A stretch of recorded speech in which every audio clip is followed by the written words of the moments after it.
Whoops! I had my stream on I had the stream on my ending screen. Hello, everyone. I'm Metis Balaska, and welcome to the stream. So, last week we got started on Fate's Stay Night. I did a morning session. That's not going to happen anymore. I cannot take morning sessions. But yeah, that was only the prologue of the game, and now we are going to start the game proper. So, without further ado, let us get to the game.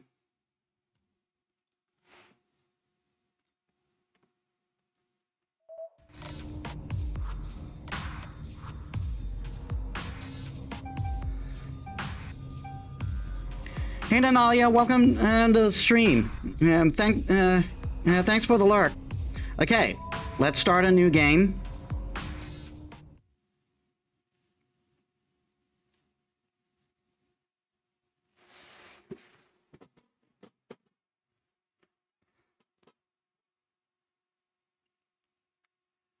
I am the bone of my sword. Steel is my body, and fire is my blood.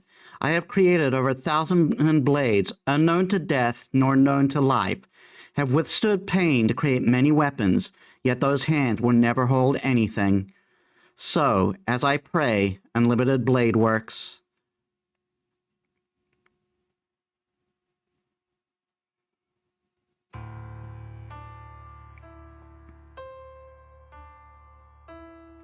When I came to, I was lying in a burning field. It must have been a big fire. The familiar town was unrecognizable, was an unrecognizable smoking ruin. It looked like a scene from a war movie. The night didn't last long, though. As morning dawned, the fires gradually died down. The towering walls of flame shrunk to embers, and most of the buildings looked to have collapsed. It felt so strange, being the only unchanged thing in town. I was the only one left alive. I was either fortunate, or the house I'd been inside was built on the luckiest ground of all time.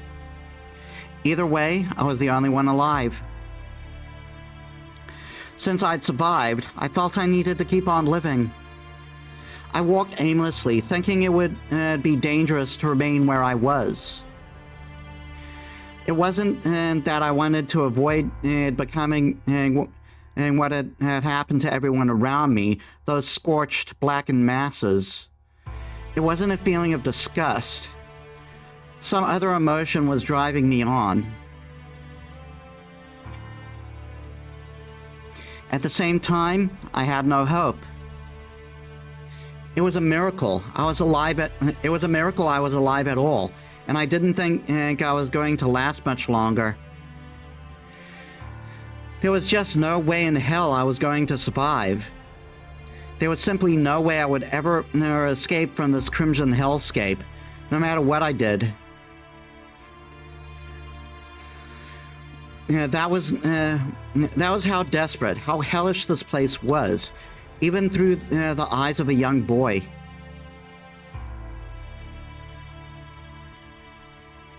And then I collapsed. Either there was no air around me, or I simply couldn't breathe anymore. I just collapsed, and all I could do was look up at the slowly clouding sky. The scorched black masses around me lay motionless. The dark cloud covered the sky, promising rain. Good. The rain will pull out the fires. I took one final breath and looked up at the rain clouds. I couldn't breathe. I still felt pain. But I still felt pain. I said that out loud on behalf of all those people who couldn't say those words themselves.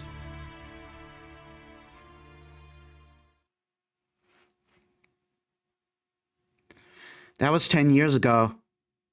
Miraculously, in the midst of all that, I was saved. My physical body survived, but everything else was scorched, reduced to ash. When a young child loses their parent or their home, there's really nothing left for them. And so everything other than my body perished. Put it as simply as possible, in exchange for my body living, my heart died.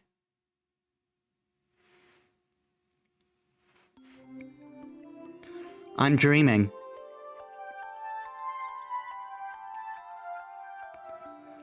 I squinted, seeing a bright white light. It was blinding. Light stabbed at my eyes when I woke. I doubt I really knew what the sensation of blinding light was in the first place. Huh? What? As my eyes adjusted, I woke alarmed. I was lying in a bed and didn't recognize. I didn't recognize in a room I didn't recognize. I was honestly stunned, but the cleanliness of the white room made me feel at ease. Where am I? I looked blankly at my surroundings. The room was spacious, and the beds lined in neat rows. All the beds were full, and it looked like each bed's occupant was injured. But the room didn't feel depressing at all. Everyone injured survived. I let my eyes wander. I looked out the window. The blue sky was so incredibly beautiful.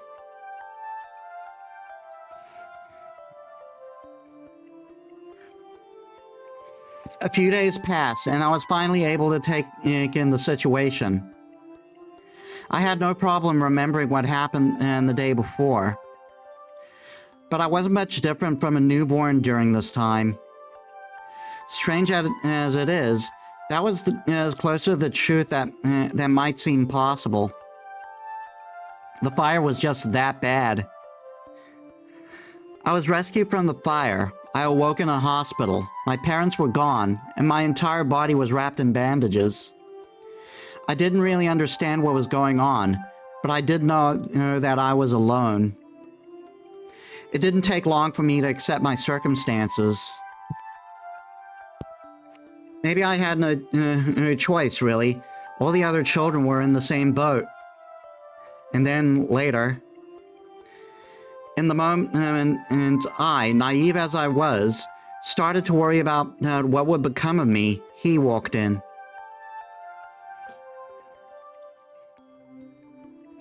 He appeared the day my bandages came off, and I started eating on my own. His hair was disheveled, his suit tattered. He looked a bit younger than my doctor. He looked more like someone's older brother than someone's father. His beaming smile seemed to blend into the pouring white sunlight. His voice was somehow irritatingly fake, yet extremely genuine.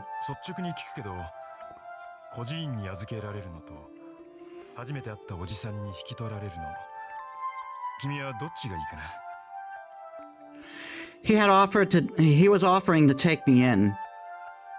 I asked if we were related. He said we were complete strangers. He looked like an unremarkable, unreliable guy. But then again, he was no more or less familiar than the orphanage. So I decided to go with him.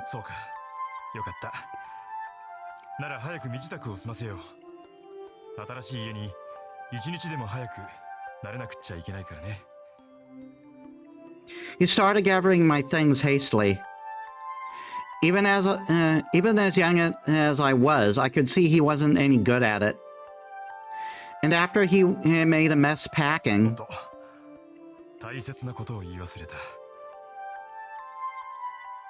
うちに来る前に一つだけ教えなくちゃいけないことがある。 He turned, asking for confirmation. He asked so casually, as if asking me was somewhere where I wanted to go. はじめに言っておくとね、僕は魔法使いなんだ。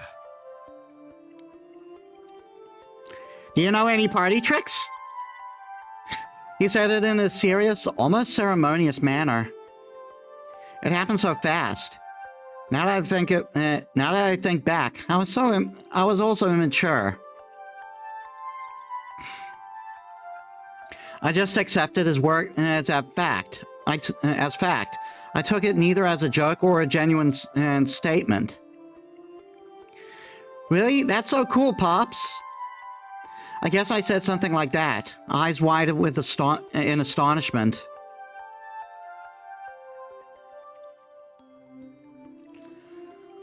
And I was his child. Actually, I don't really remember how that conversation went. But every now and then, my old man would bring it up. He would recount that scene over and over, acting all embarrassed. That scene might have been the happiest day of the old man, of my old man, a man named Kiritsugu Amiya's life. You can say that it was one thing for him to tell a recently ordered orphan and kid he was a magician. But I was no better, the way I so eagerly bought into it. I mean, you were a kid, so... And that was how my old man adopted me, and how I took the last name Amiya. Shiro Amiya. When I said that name out loud, I really felt proud of having the same last name as Kiritsugu. I'm dreaming. It's from my childhood. It's probably about 8 years ago, since it's about the time I talked my old man into making me his apprentice. Kiritsugu had started going away on a regular basis once I was old enough to stay home by myself.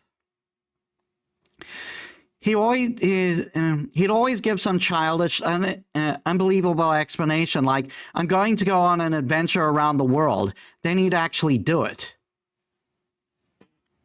From then on, that's how it always was. It wasn't unusual for him to be gone for a month, and at times he didn't come home for half a year. The Amiya Mansion is an expansive Japanese samurai-style house, and Kiritsugu and I were the only ones living there. It felt too big and empty for a child like me, and at times I felt lost. But I liked my life there. Whenever Kiritsugu came home from his trips, he would brag and tell stories like an excited child. And another child, one who shared his last name, always looked forward to those stories. I may have been alone in the mansion, but Kiritsugu's stories always helped lessen that. He was always pursuing a dream like a boy. I was wary of his whims, yet at the same time, he always looked radiant to me. Anyway, that's why I hope to be like him one day. Oh, whoop.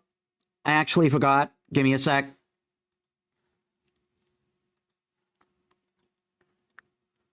I forgot to post that I'd started to stream on my socials. Well, as childish as I might have been, I realized I needed to get back my act together, since I had an old man with his head constantly in the clouds.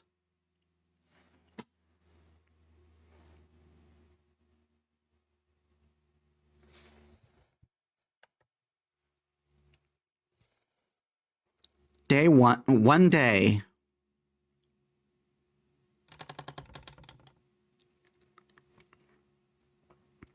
I hear a sound. The heavy rusted hinges on the door creak as it's being pushed open.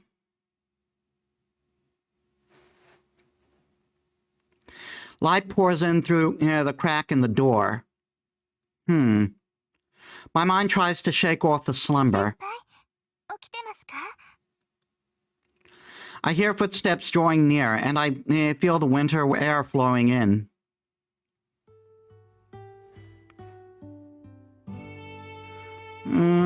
Morning, Sakura. はい。おはようございます、先輩。先輩、朝ですよ。まだ時間はありますけど、ここで眠っていたら藤村先生に怒られます。 Oh yeah, thanks for waking me up as そんな always. ことありません。先輩、いつも朝は早いですから。こんな風に起こしに来れるなんてたまにしかありません。 I'm not sure why, but Sakura looks more cheerful than usual. I don't know about that. I think you wake me up more often than you think. Then again, Fujini is brutal when she's the one waking me up. But so I prefer you to do it. Yep, I learned my lesson. I'll try not to sleep in here next time. I answer that, still half asleep. My head's still not right, so even I don't know what I'm saying. はい、わかりました。でも、頑張ってもらわない方が嬉しいです、私。 Sakura is giggling. Heck, I must have been so sleepy I've said something weird. Give me a minute to wake up. The cold winter air helps at times like this. The chill snaps my lethargic mind awake.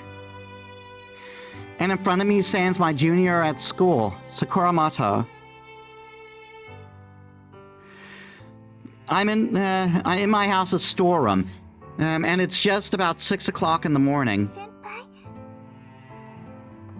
Yeah, I'm awake now. Sorry, Sakura, I did it again.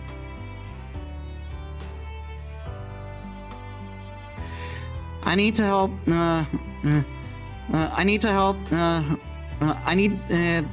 help you with breakfast. そんなのいいんです。先輩、夕べも遅かったんでしょ？なら、朝はゆっくりしてください。朝食の支度は私がしておきますから。 Sakura is practically bouncing with excitement. That's odd. Sakura is really energetic this morning.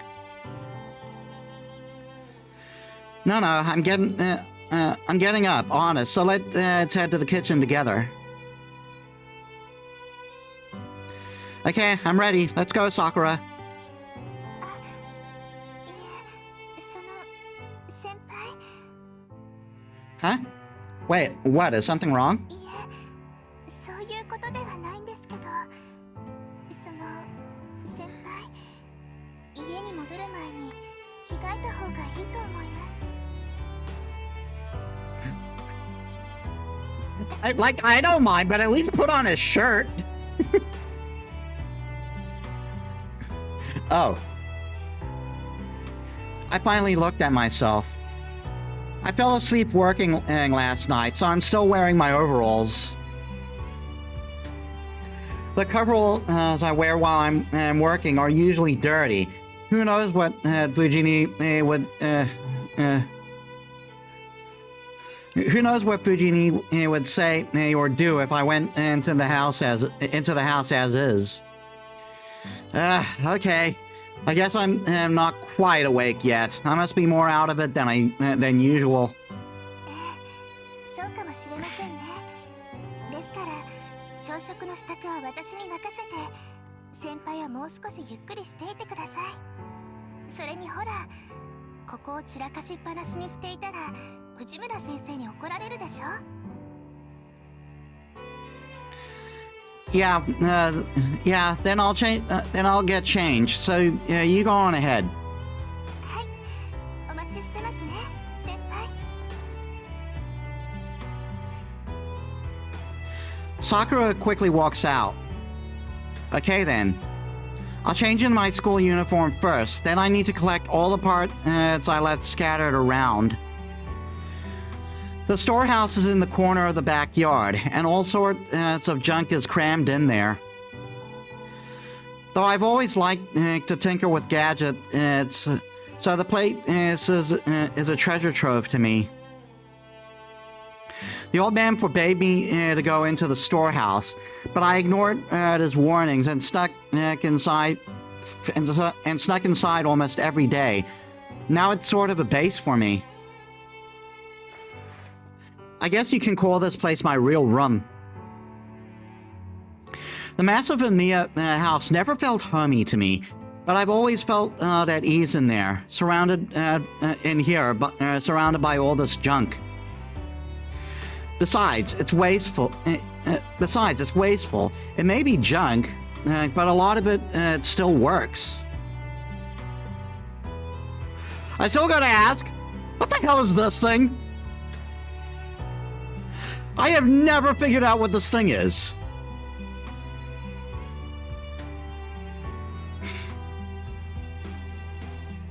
Like, is it a heater or something? Or a pipe or something? A pipe connection?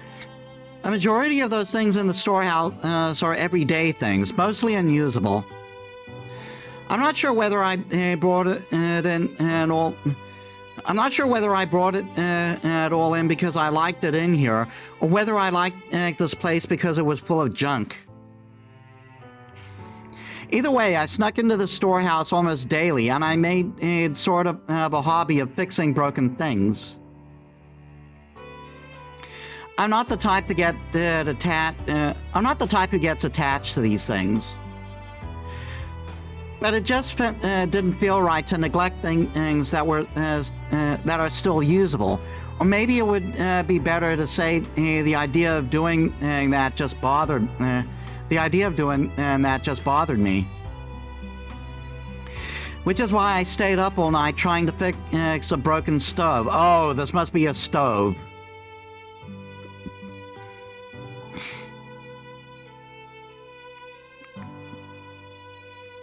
I guess I'll be done tomorrow. Falling asleep midway is proof I'm not concentrating. I try to shake off my self-disgust at that. I gather the parts for the stove and pull them back on the shelf of things waiting to get fixed. There's more room though. Once I fix the stove, an old VCR is up next. Both of which were destroyed by Fujini. We can set that aside for now. She was practicing kendo and accidentally knocked it over. That has to be it. Okay then. I change into my school uniform. Since the storehouse is like my room, I have all the essentials, including changes of clothes in here. The rest are things like haphazardly drawn blueprints scattered all over the place, and little junk from my failed attempts at fixing various things. Also, there's some sort of pattern carved into the storehouse's floor, perhaps used as some sort of an altar in the past. Okay, gotta work hard again today. I clap my hands in prayer at the storehouse and turn towards the mansion.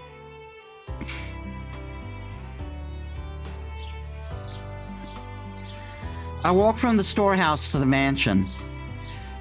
This Amiya residence is a Japanese samurai-style house, located on the outskirts of town. My old man wasn't from a notable family, yet for some reason he owned this giant house. That in itself was a mystery, and it also seems he didn't have any relatives here in Japan. And so when my old man died, there was no one else to inherit this mansion, so it came to me as his adopted son. Though to be honest, I don't have any administrative abilities. So things like inheritance, property taxes, and any other complicated things are all handled by Old Man Fujimura. Old Man Fujimura is a major businessman who lives nearby. Kuretsugu described Old Man Fujimura as an old man who's like a Yakuza boss. Obviously, that was his own biased view. In fact, Old Man Fujimura is not like a Yakuza boss, he is a Yakuza boss. That may be a problem in itself, but I try not to dwell on it. Anyway, that's why I live in this giant mansion on my own. It's been 5 years since my old man died. Time sure does fly. I sigh, thinking about how much I've grown in those 5 years.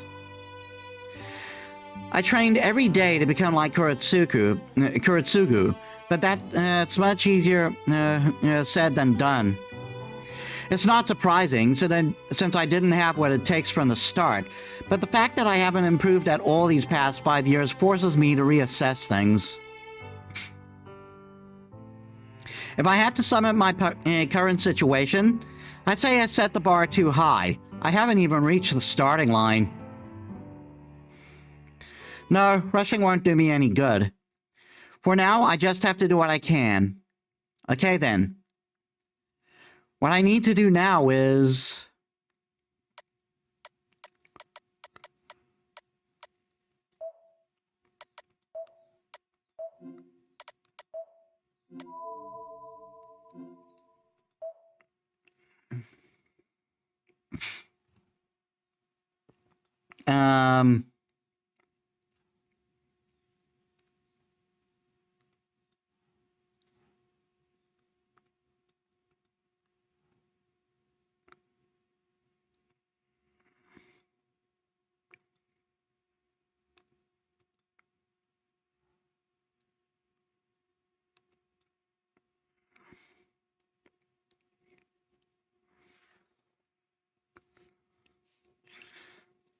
Okay, so if I go to breakfast, I'll get a point towards Sakura. And if I go to the dojo, I'll get an explanation of the dojo.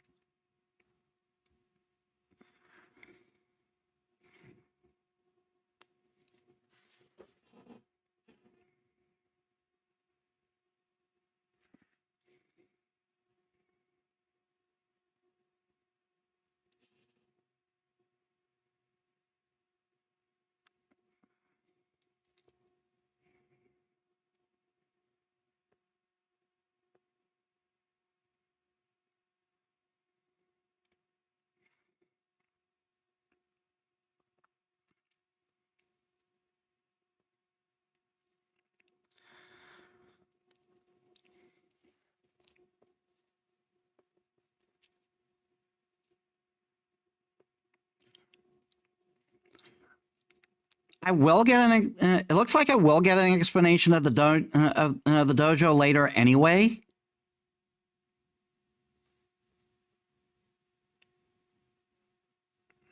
But there are 2 points I have to have in their own save file.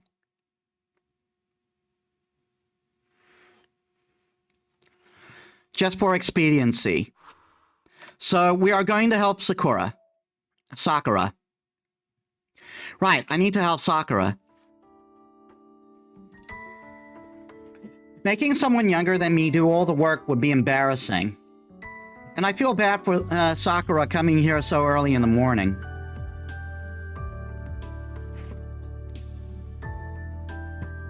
But I'm too late. Breakfast looks done already. Looks to be done already.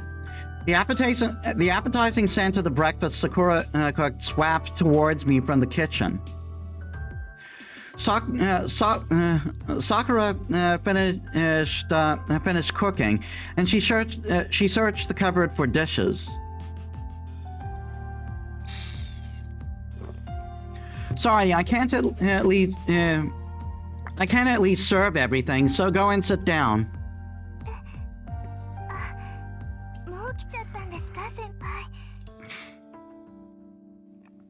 wasn't exactly quick. It's already 10 past 6, and that's when we're usually eating breakfast. So yeah, I overslept.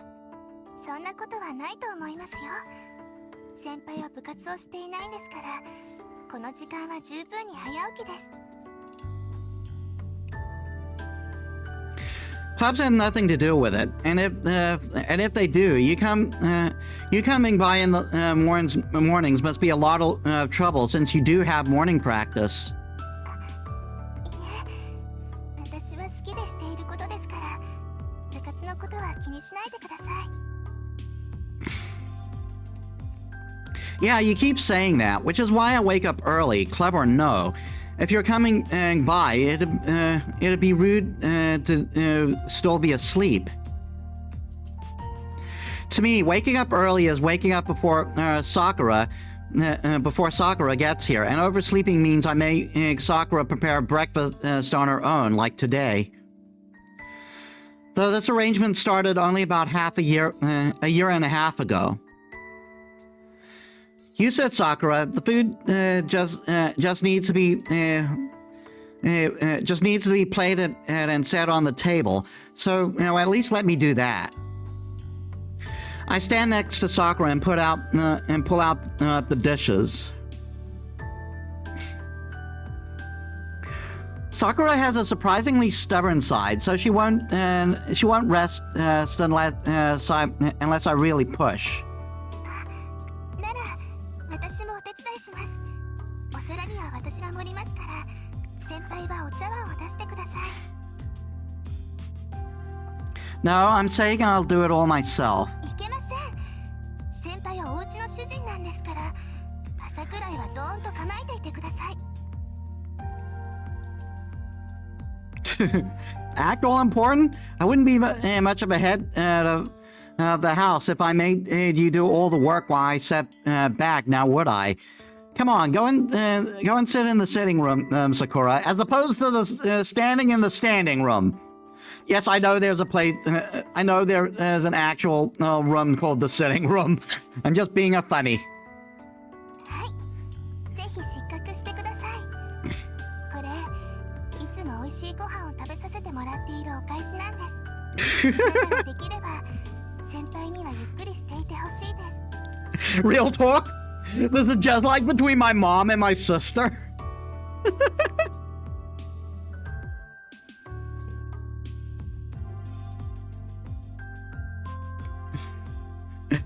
They go through this all the time.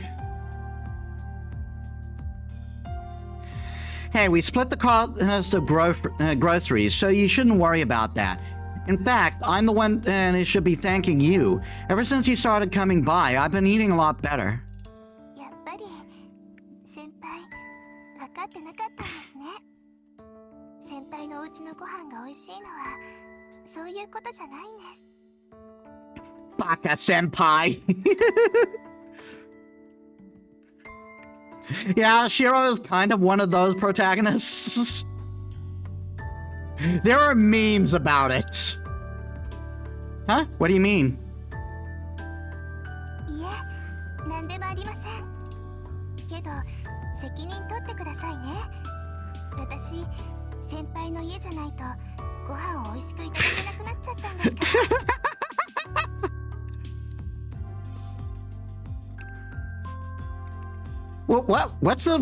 That's a weird thing to say. What if Fujini heard that? She doesn't get sarcastic jokes. そうですね。藤村先生に聞かれたら大変です。Right, so don't say stuff like that. はい、言いません。言いませんから、お手伝いしていいですよね、先輩。Sakura looked at me in the eyes so naturally and calmly. Fine, do what you want. If you want it so badly, I'll have you do everything. はい、好きにします、私。That's pretty much how it goes between me and my mom, between my sister and my mom. I swear. Honestly, you don't listen to anything I tell you anymore, Sakura. ですね。藤村先生に似てきたのかもしれません。She responds softly as she reaches towards the cupboard. Her dark hair gently falls over her shoulder, and the curves of her body catch my eye. I can't explain it, but it's awkward. I'm not sure if it's our age, but Sakura has been looking more feminine lately. That is called puberty. Her casual movements and her profile are so pretty, and I inadvertently avert my eyes. 先輩、どうかしましたか? No, it's nothing. Don't worry about it.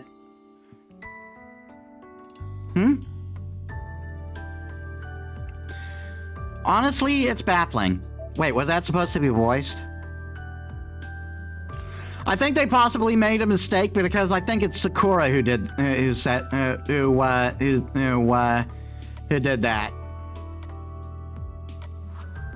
Honestly, it's baffling. Why the hell am I getting nervous around my friend's younger sister?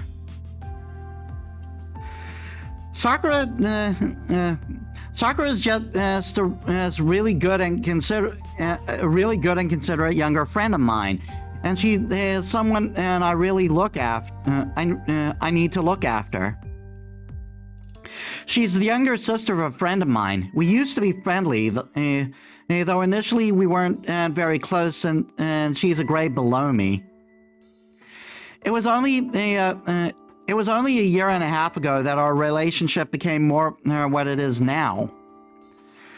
Sakura started to come back and cook meals for me when I got hurt, and things kind of stayed like that. I think this arrangement was supposed to last until I got better, but I guess something or other happened, and somehow we ended up helping out. She ended up helping out with the household chores. Either way, Sakura's a good cook, and her cleaning and laundry skills are perfect. Having her come early in the morning is a big help, but it's been concerning recently. Sakura isn't the problem, it's me. I'm sure being flustered by my friend and sister is part of the reason I feel guilty.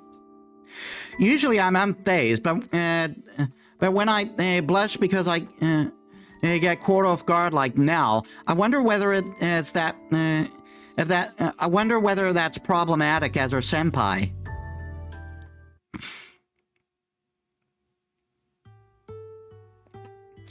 Breakfast is lined up neatly on the table. A perfectly balanced meal of chicken and parsley salad, grilled salmon and blanched spinach, miso soup with radish and carrots, and grated yam soup. Itadakimasu. Ah, both of it was voiced. Sakura and I sit down and bow and begin our meal in silence. The gentle tapping of chopsticks is the only sound in the room. Sakura isn't typically talkative, and I hardly have anything to chat about during meals. So we eat in silence. Normally it's much rowdier than this, but the person who usually causes the commotion must have watched a spy movie or something last night, because he's eyeing the two of us through a newspaper she propped up in front of her food. 藤村先生、ご飯時に新聞は見ない方がいいと思いますよ。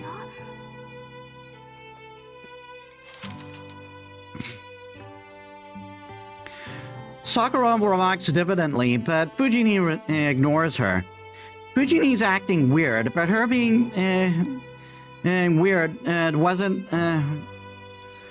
But her being weird at breakfast isn't really all that weird for her. Ironically. Sakura's used to it too, and she's eating as if nothing's the matter. Sakura typically cooks up Western dishes. She really only began cooking, learning to cook Japanese dishes since she started coming here to help me out. Sakura learned to cook simple Japanese dishes, at least for breakfast, because Fujini and I prefer them. Now Sakura's cooking and skills have improved to the point where she's better than me, and I'm the one who was teaching her. Her miso soup is flavorful and refined now, and she's even gotten to the point where she can grate yams to make yam soup. Actually, I think today's the first time she served yam soup.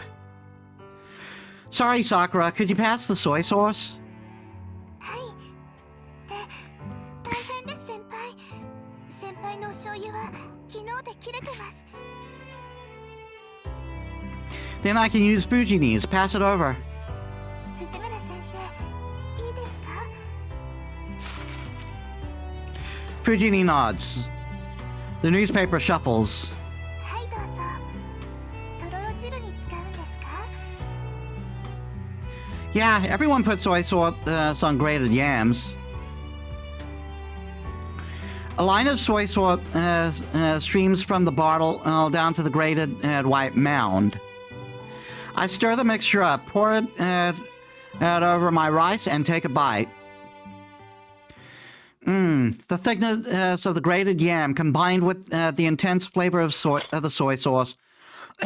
What the? This isn't soy sauce, it's oyster sauce!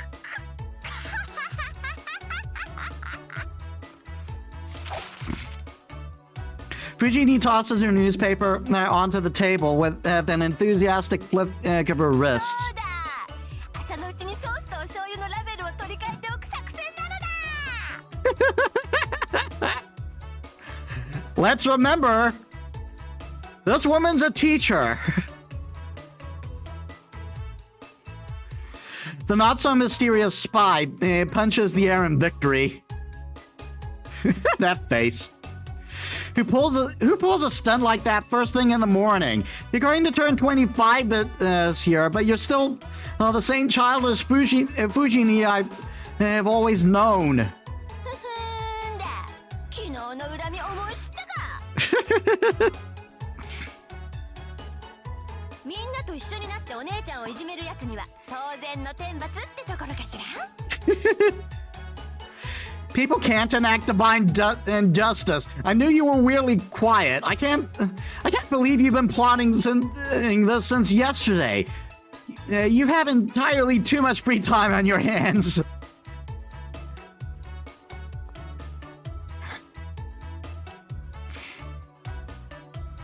That is true.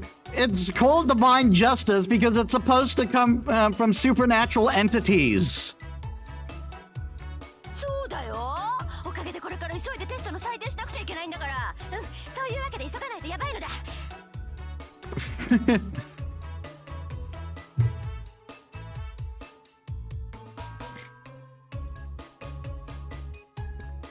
Fujini sits back down and shovels her breakfast into her mouth.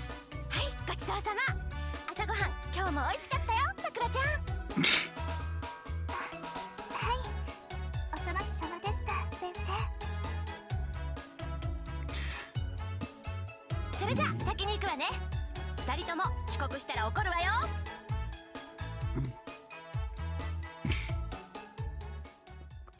And off she goes, stomping out in a rush.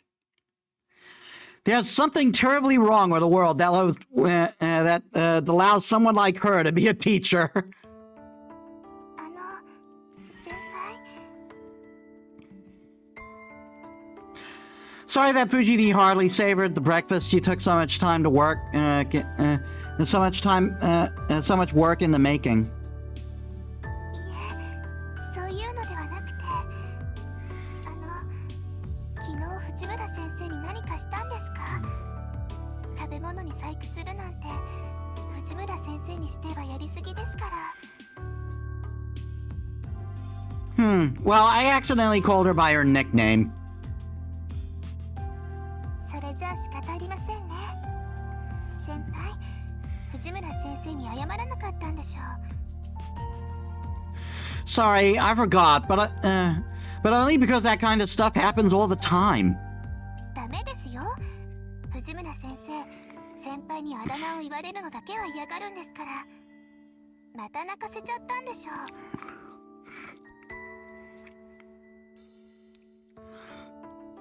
I mean, respect people's choices. If they don't want to be called by something, called something, don't call them that. Doesn't matter if they're trans or not, or if it's a chosen name or a nickname. If they don't want to be called by it, don't call them it. Not only did I make her cry, she also ran away like a scared rabbit. And thanks to that incident, yesterday's English class ended up being a study hall. In fact, everyone in class worked together to make an award for me from their notebook paper because of that. I threw it away, obviously. もう、それじゃあ、今朝のは先輩が悪いです。 Fujini is like an older sister to Sakura. So she's typically on Fujini's side, which is fine on its own. But she would consider the fact that I have to deal with Fujini all day long. Fujini was originally an acquaintance of my old man, and she's swung by the house pretty frequently since I was adopted. She kept on coming over even after my old man died, and now she acts like a freeloader, eating breakfast and dinner every day. Actually, it might be thanks to Fujini that I was able to make it on my own after my old man died. And now it is me, Fujini, and Sakura here who are residents of the Samiya house. But at the same time, I'm the only one who knows that my old man was a mage. They say mages have to keep that part of their lives secret. Which is why I've also been hiding from others that I'm learning magecraft after I became my old man's apprentice. Learning may be a bit of a stretch, really, since I can barely use magecraft properly. So it wouldn't be much of a difference whether I hide magecraft or not. But since it was my old man's dying wish, I've been training in secret. I finish my breakfast and get ready for school. I put away the dishes with Sakura and I finish and I listen to the news on TV in the background. Sakura is looking blankly at the TV. A flashy contraption and reading "Gas leaks continue" pops up on the screen. There seems to have been a big accident in the neighboring city of Shinto. It happened in a building in the business district. Apparently, everyone on one of its floors lost consciousness from oxygen deprivation. Authorities have been calling it an accident resulting from gas leak, but for some reason, these accidents have been happening often. Are you worried about the incident, Sakura? いえ、別に。ただ、事故がシントで起きているなら近いなって。先輩、シントの方でアルバイトしていますよね。Yeah, but the shop's not that big. I don't think an accident like that would happen there. But I can't entirely ignore the idea either. Gas leaks can happen in any building, and it especially pains me to think that hundreds of people have fallen victim. Some say these accidents are happening because of faulty construction and work during the rapid development into projects in Shinto. Either way, I hope there won't be any more victims. It's a disturbing story. We need to be careful too. それならご心配なく先輩。ガスの元栓はいつも2回チェックしてますから安心です。Sakura proudly proclaims, "No, that's not my point. Yep, I've always known Sakura is a little off, too."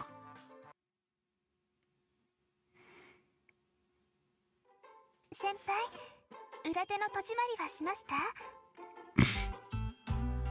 I bolted it. Is that a problem? ありません。それじゃあ鍵かけますね。先輩、今日のお帰りは何時ですか？ I think I'll be home a little late. What about you, Sakura? 私はいつも通りです。多分私の方が早いと思いますから、夕食の下準備は済ませておきますね。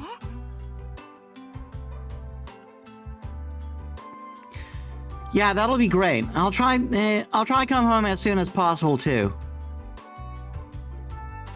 The gate is locked tight. Sakura and Fujini both have keys to the house, and the rule is that whoever leaves last is in charge of locking everything up. Let's go. You'll be late for morning practice if you don't hurry. それじゃあ少しだけ急ぎましょうか、先輩。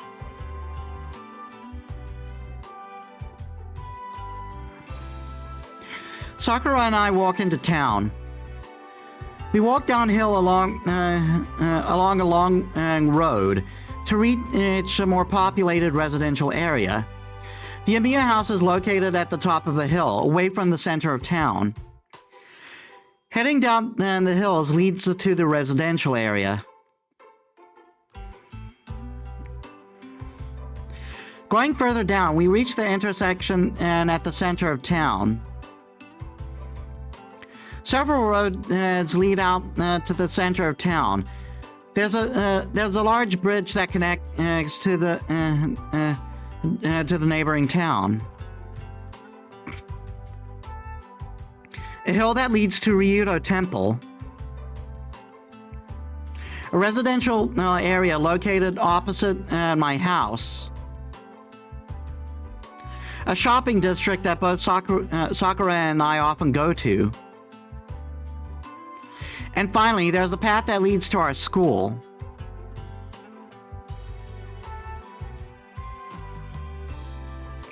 We head straight to school without taking any detours.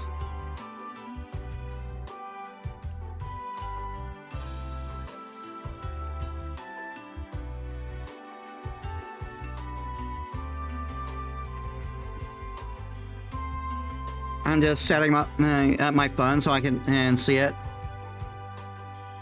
It's barely 7 o'clock, so there's hardly anyone around.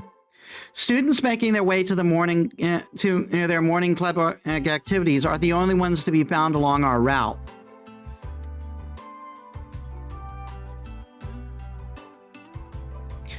See you later. Good luck at practice. I see Sakura off at the school gate as usual. Sakura's in the Kyoto Club, so this is where we usually split off. And yet, Sakura doesn't budge this morning. Sakura, are you not feeling well or something? そういうことじゃなくて、先輩、たまには道場の方に寄っていきませんか? Well, I don't really have any business at the dojo. Besides, Ise asked me to do something, so I need to go to the student council room. そうですよね。ごめんなさい。余計なことを言っちゃって。Sakura quickly bows her head. それじゃあ失礼します。晩ご飯楽しみにしていてくださいね。Sakura runs towards the dojo, seeming almost apologetic, and that's where she meets with Rin. What was that? Wonder what that was all about.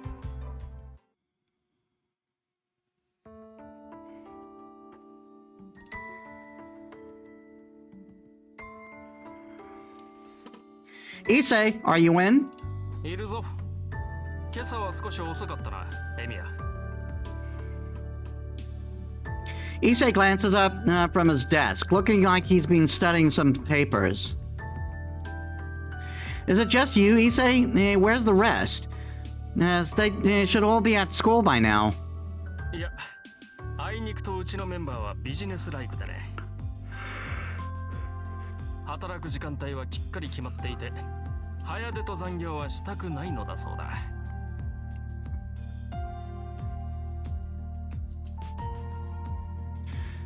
That's why the student council president is doing busy work himself. Guess you got your own problems to deal with. なに、好きでしている苦労だ。エミヤに同情してもらうのは筋が違う。What are you talking about? I'm not sympathizing with you. それはそれで無念だが、聞き流すとしよう。情が映っているということでは同じだからな。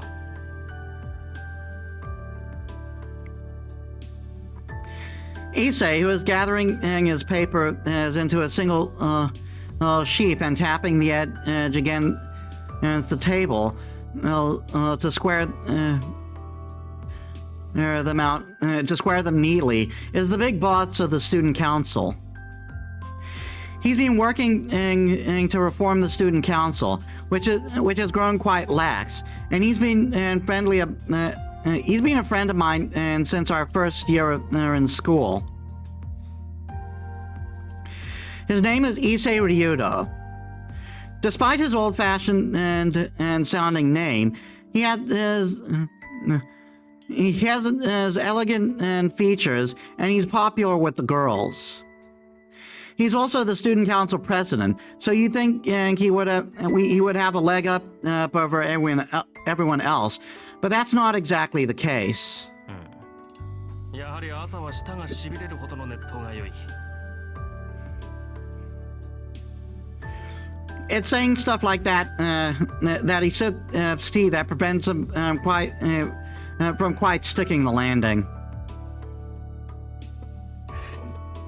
As evidence, Issei is quite plain.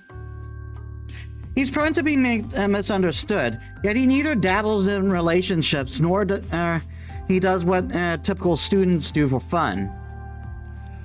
He's the heir of the Ryudo Temple, which sits atop a mountain. He himself understands that he will inherit the temple, and there's a strong possibility that he'll shave his head without so much as a complaint as soon as he graduates from school. So what do you want me to do today?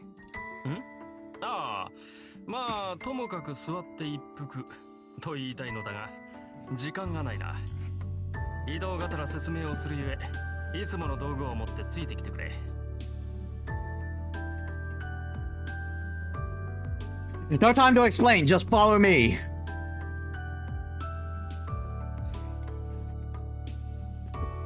率直に言うとな、うちの学校、金のバランスが極端なんだよ。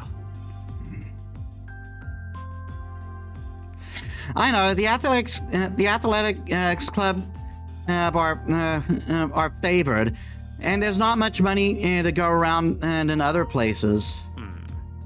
結果文化系の部員は絶えず不遇の扱いでな。今年から文化系に予算が行くよう尽力しているのだが、予算の流れが不鮮明でうまく回っていない。おかげで未だ文化系の部室は不遇でな。特に冬のストーブ不足に関しては打開策がまるでない。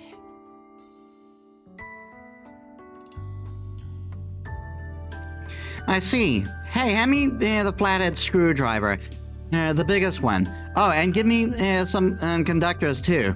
Yeah, this one looks salvageable. 導線？これか。すまん。よよくわからん。間違っていたら叱ってくれ。 It's fine, you got it right. So, what about the lack of heaters? Is there anything else that's broken? ある。第二小学室と美術部の暖房器具が怪しいそうだ。新品購入願いの嘆願書が刻一刻と増えている。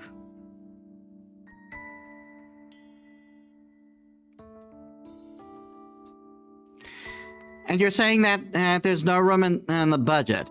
Well, this one just corroded. Good thing the inside's still intact. 治りそうか、エミヤ。 Yeah, I can fix it.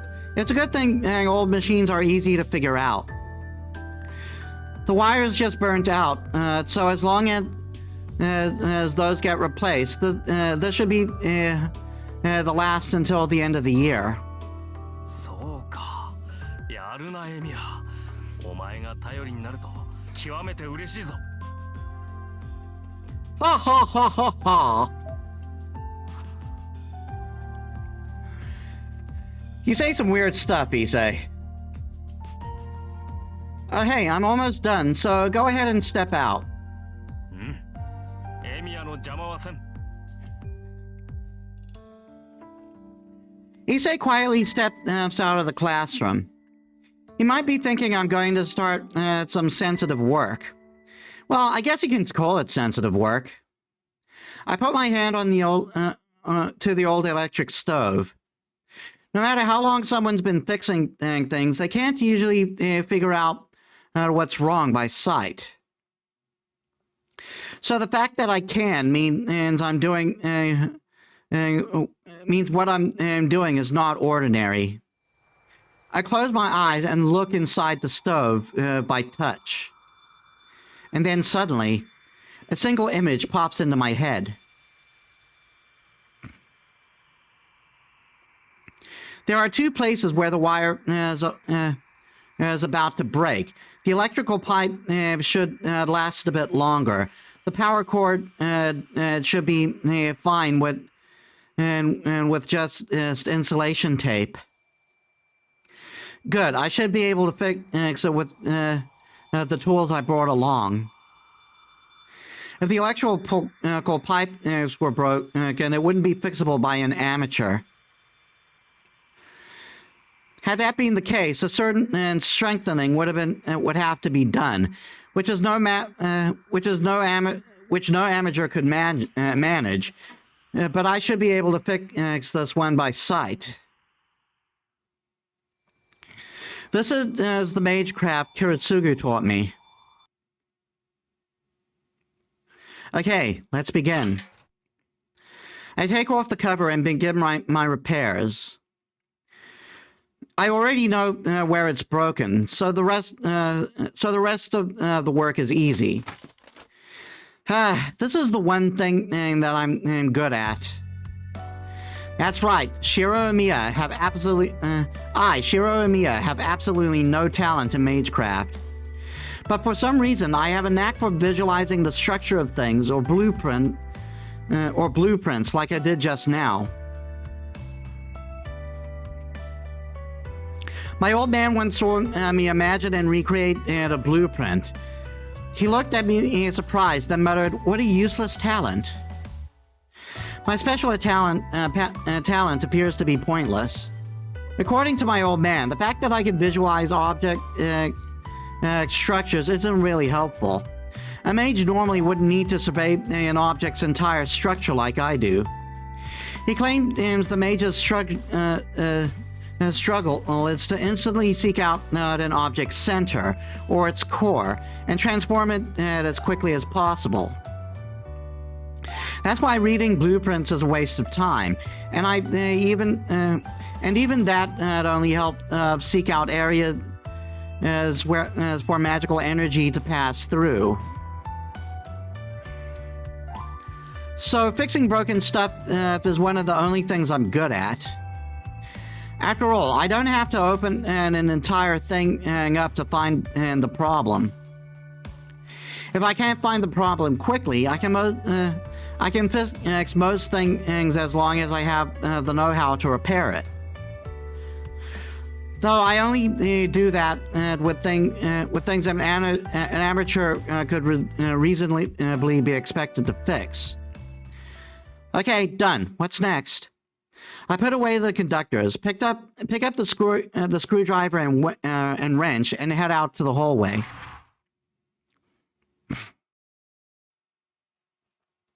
Issei, repairs are done. Oh, hey. A female student is standing next to Issei in the hallway. I'm a little surprised. The girl is talking to Issei is Rin Tosaka. Or Tosaka. A second year from Class A. She lives in the giant western mansion up on the hill. She is an extraordinary honor student. She's pretty, smart, athletic, no flaws at all. She's intelligent and polite, and she never brags about her looks. She's truly the ideal girl to guys, apparently. Which is why male students treat her like an idol. But Tosaka is just too good, and she has become unattainable. The guys all say the only people who can talk to Tosaka are Issei and the teachers. Well, okay, I'm also a guy. And I'm including myself in the list of her admirers. Tosaka is looking at us annoyed. I guess rumors are true that Issei and Tosaka don't get along. 悪い。頼んだのはこっちなのに、エミヤに任せっきりにしてしまった。許せ。Whoa. Issei's pretty gutsy, talking to me and completely ignoring Tosaka like that. Don't worry about it. So, what's next? There's not much time. ああ、次は昇格室だ。前から調子が悪かったそうなんだが、この度ついに天寿を全うされた。If it's dead, I won't be able to fix it. It might be better to buy a new one. そうなんだが、一応見てくれると助かる。俺から見れば臨終だが、お前から見れば仮病かもしれん。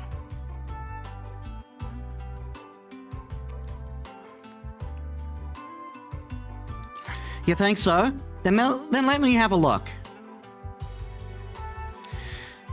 There's only about 30 minutes until homeroom starts. I've been in a hurry to fix it. I'll need to hurry to fix it or I'll run out of time. I head to the audio-visual room, but I realize completely ignoring Tosaka would be rude. I turn to face her, and she's been standing there the whole time. You're here early, Tosaka. That face. I blurt out the first thing that comes to mind, then follow Issei. ギリギリ間に合ったか。すまんなエミヤ。また苦労をかけた。頼み事をした上に遅刻させては友人失格だ。Don't sweat it. It won't be a problem if I'm late. Where it might be an issue is if you were late. もっともだ。いや、間に合ってよかった。Issei exhales a sigh of relief and heads to his desk. It's exactly 8 o'clock. 5 minutes after the bell for homeroom rings, Fujini will enter the classroom. Whew. My breath is labored since I ran from the audio-visual room. I take a deep breath before I take my seat. 朝から騒がしいねエミヤ。部活を辞めてから何をしてるかと思えば、竜道の太鼓持ち？僕には関係ないけどさ。うちの評判を落とすようなことはしないでよね。君、なんていうか節操ないからさ。Just go away. Go away. Ah, standing in front of me, of my desk, is Shinji Mato. He's been a friend of mine since middle school. His last name is Mato, and he's Sakura's older brother. He's 1 year older than her. Yo, things at the Kyoto Club going well, Shinji? 当然だろう。部外者に話してもしょうがないけど、目立ちたがり屋が一人減ったんで平和になったんだ。次の大会だっていいところまで行くさ。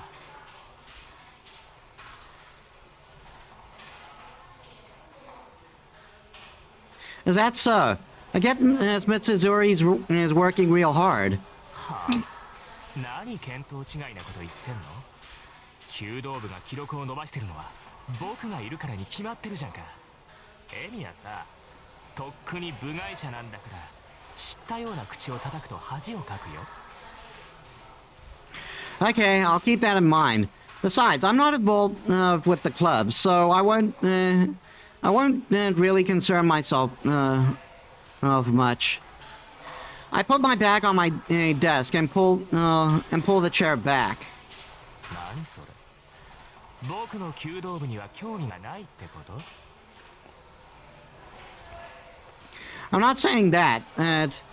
Just that I'm not involved at all, and I'm not a part of the club anymore. So it's not right for me to stop into the dojo. But if there's anything you need, just let me know. I'll help whenever you need it. I remember you weren't good at fixing and stringing bows. そう、サンキュー。何か雑用があったら声をかけるよ。ま、そんなことはないだろうけどさ。Well, that's good. A captain who leaves busy work behind wouldn't be much of a captain. Just try not to trouble Miss Fujimura. She's terrifying when she gets mad. 余計なお世話だ。ともかくお前はもう部外者なんだから、道場に近づくなよ。Our boy Shiro's roasting Shinji and not even realizing it. And just like that, Shinji heads off to his seat, all self-important bluster as ever. Huh? He does seem moodier than usual. ふざけたやつだ。自分からエミヤを追い出しておいて、よくもあんな口が聞ける。Oh, Issei, were you there the whole time? なんだとはなんだ。気を利かして聞き耳を立てていた友人に向かって、なんと冷淡な男だお前は。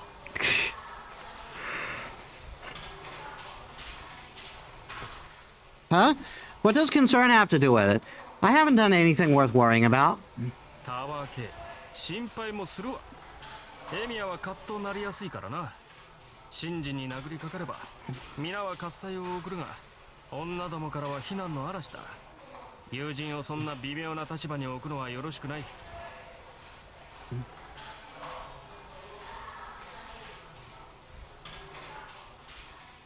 I get it. Yeah, good point. Thanks, Issei. I don't think that would ever happen, but I appreciate the concern. わかればよろしい。だが意外だったぞ。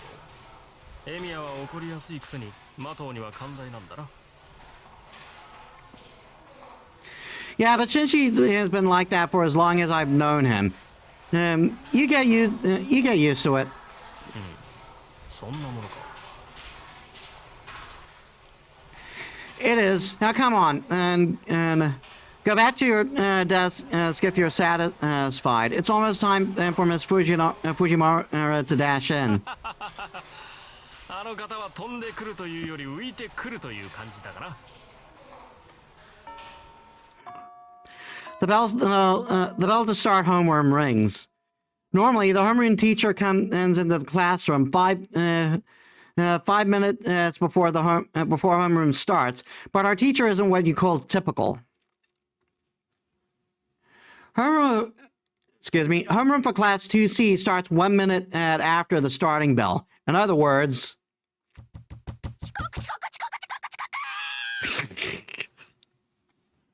You left before us. How are you late? Herman starts with the sound and the Fujini shouts and hurried footsteps. The implication that this is a thing that keeps happening. Long enough for it to be considered a regular thing.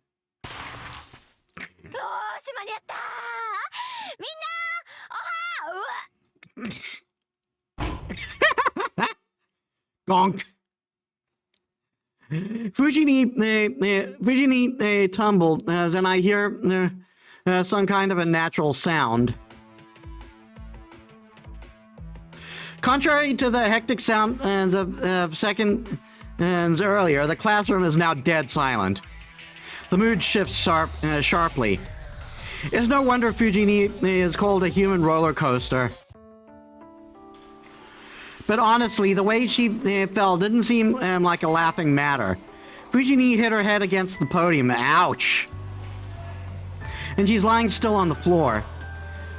Seeing her lying there, face down, unmoving, has everyone imagining the worst.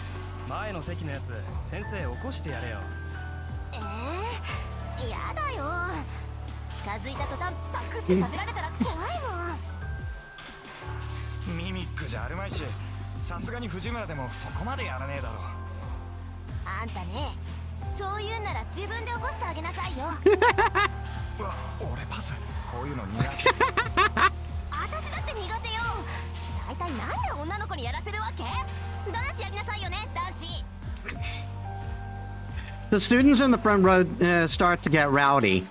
Those of us sitting in the middle rows can't see what's going on. So we all stand up and take a look.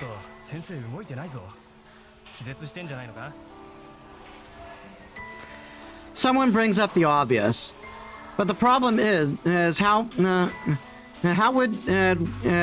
will we get Fujini to the infirmary? We're all like comrades in arms after our time dealing with Fujini. Probably nobody's thrilled by the idea of taking a teacher to the infirmary.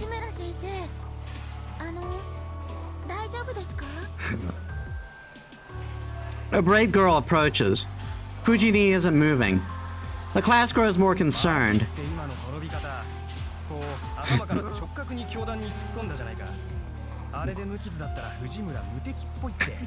Yeah, really. いっそのこと野球部にスカウトするのはどうだろう。やめろよな、そういう脅しは。タイガーが顧問になった日には俺たち甲子園行っちまうぞ。藤村先生ダメ、なんか反応ないよ。 Well, she's dead. おい、お前目の前なんだから起こしてやれよ。やだよ俺。もし死んでたら殺されかねねえ。でもだからってほっといたら後が怖いと思うし。でも誰も近づきたくないと。仕方ねえな。こうなったらあれしかないか。Oh shit. あれだね。 Well, we're taking her to the morgue. Everyone's on the same page, except Shinji and I. We kept quiet because the two of us dared not be a part of what was about to happen.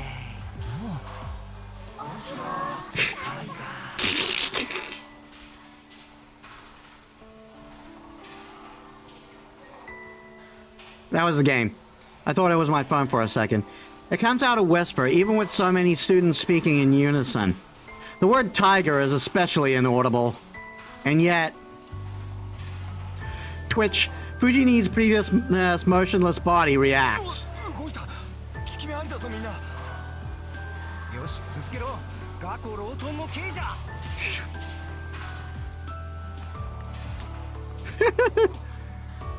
Everyone must be on edge since midterm tests are approaching. It's a terrible idea on her part, but on their part, but some students start to wave their arms and chant Fujini's nickname.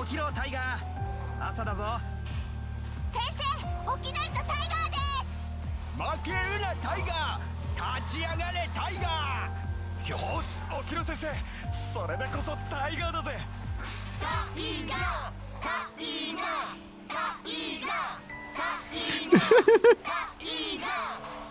Oh, is the chanting just going to continue? Oh no, it just stopped.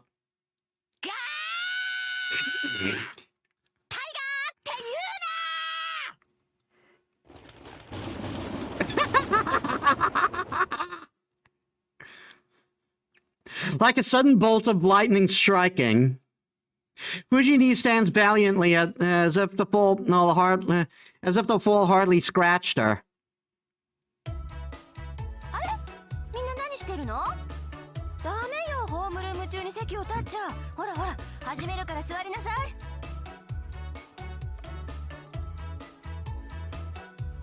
Fujini, back to her normal self, stands at the podium. It appears she recalled nothing between the time she jumped into the classroom and the time she woke up. タイガー覚えてないみたいだぞ。 Whoops. ラッキー、朝からついてるな俺たち。いや、ついてるっていうのかな、こういうの。 The students shuffle back to their desks. 今誰か先生のことバカにしなかった？え、してないっすよ。気のせいじゃないっすか？そっか、ならよし。じゃあ今朝のホームルームを始めるから、みんなおとなしく聞くように。 Fujini casually starts homeroom.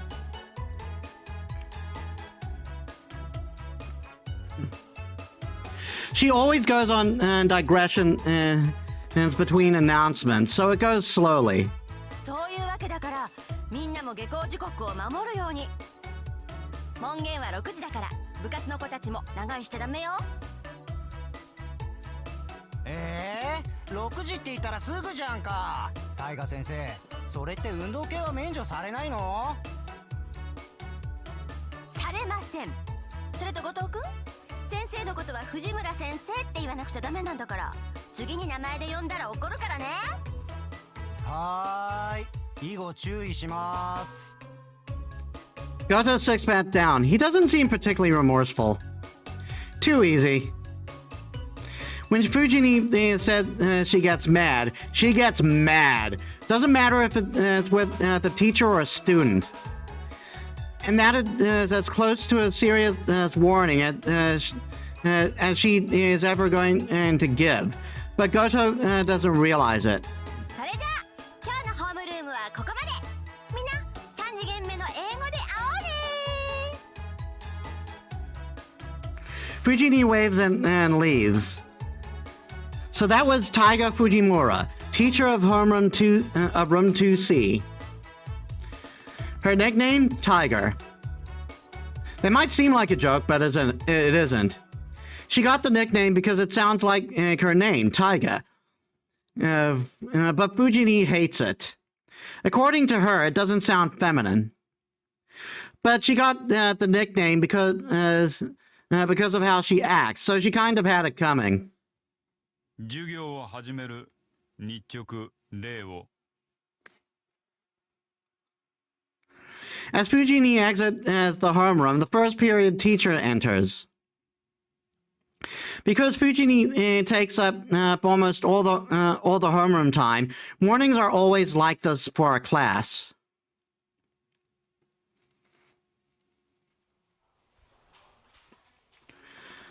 So another day of classes ends. There are many types of students. Some immerse themselves in club activities, some hurry home, and some hang on to the classroom after class for no particular reason. I don't really fit in any of those categories. すまない。ちょっといいか、エミヤ。今朝の続きなんだが、今日は時間あるか。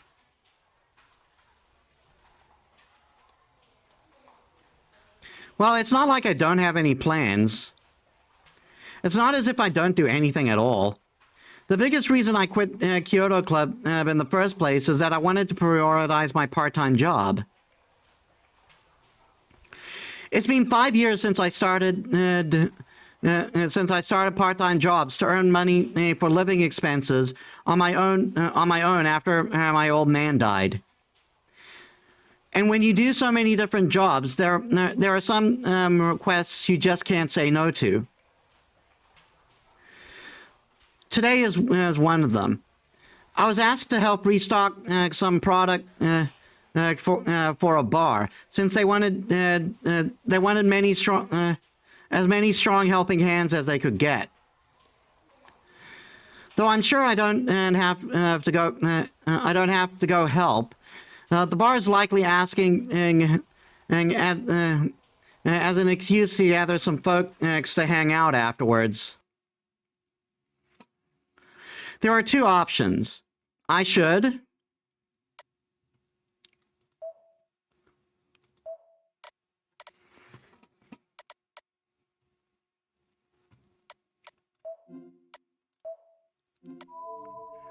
And Fate is the name of the route that we're doing. But is this a I don't think it's a divergent path.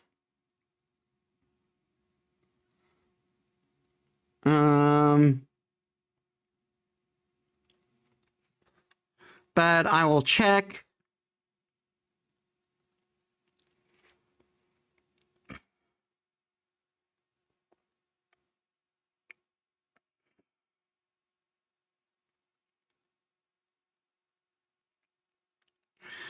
I get an extra scene if I get another scene if I go if I go to work, obviously. But we get a point to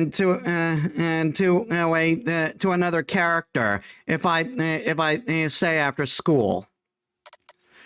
It's not like Divergent, but I'm taking it.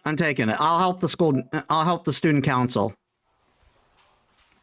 The stuff from this morning is unfinished.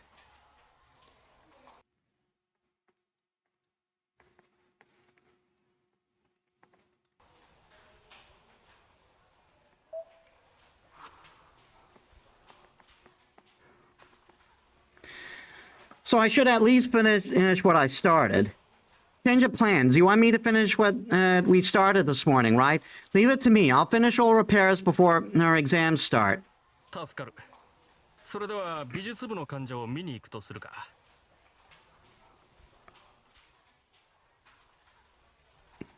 Sure thing. But make sure nobody is around. I can't concentrate when there are people around. 無論だ。他の連中に邪魔はさせぬ。I will beat them off with my bat!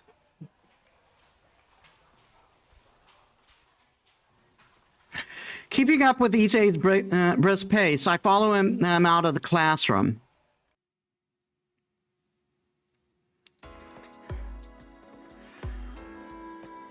The sun has long set by the time we step outside the building.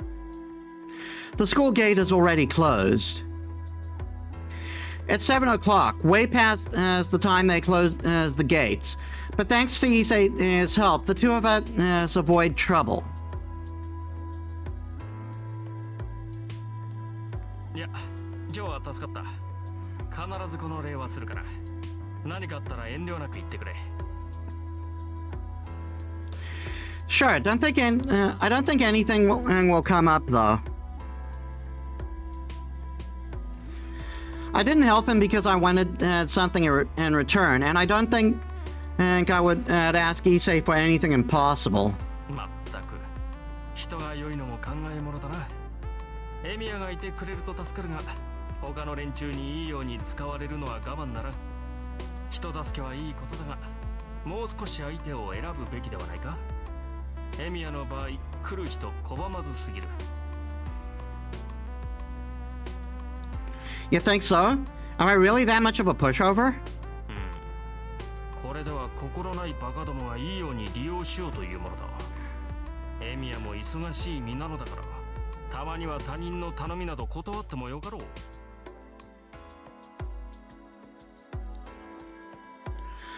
I honestly can't tell what I think I honestly can't tell, but I think Issei is concerned for me. Ever since middle school, I've always been told how helpful I am, since I've never declined a request or ask anything in return.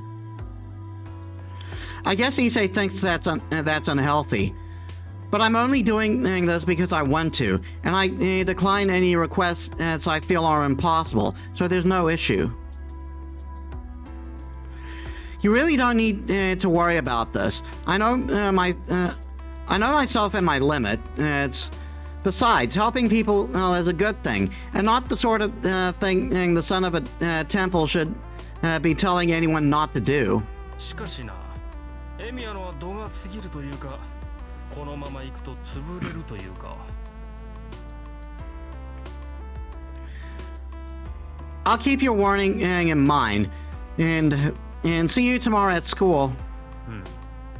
それではまた明日。Issei leaves, looking dissatisfied. Issei lives in Rito Temple, located on the top of a mountain, which means that I have to go, or that he and I have to go our separate ways. I walk through the still darkened town. It's about 7:30. There should still be people out and about this hour, but there's no signs of anyone around. All right. There was a crime committed in Miyama the other day. A burglar murdered someone, I think. It must be why there's no one around, and why the school curfew has been set to 6 o'clock. Gas leaks and burglars, huh? It seems like it's getting dangerous around here. No wonder people are avoiding walking around at night. It's probably not safe to let Sakura go home on her own anymore. Fujini might be fine, but Sakura's house is in the residential area on the other side of town. Guess I should walk her home starting tonight. Huh? I can't quite believe what I'm seeing. I must be wrong. I sense a presence on the uphill path I was sure was empty. Whoever it is, they're standing still and look to be peering down at me. Oh boy. I unconsciously hold my breath. A girl with silvery hair smiles and walks down the path without making a sound.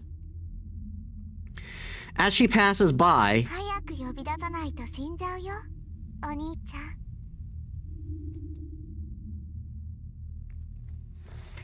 what she says makes no sense.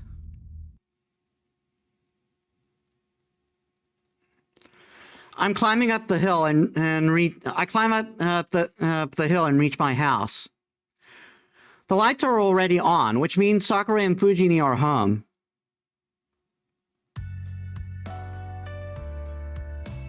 The moment I step into the living room, I smell the delicious aroma of dinner.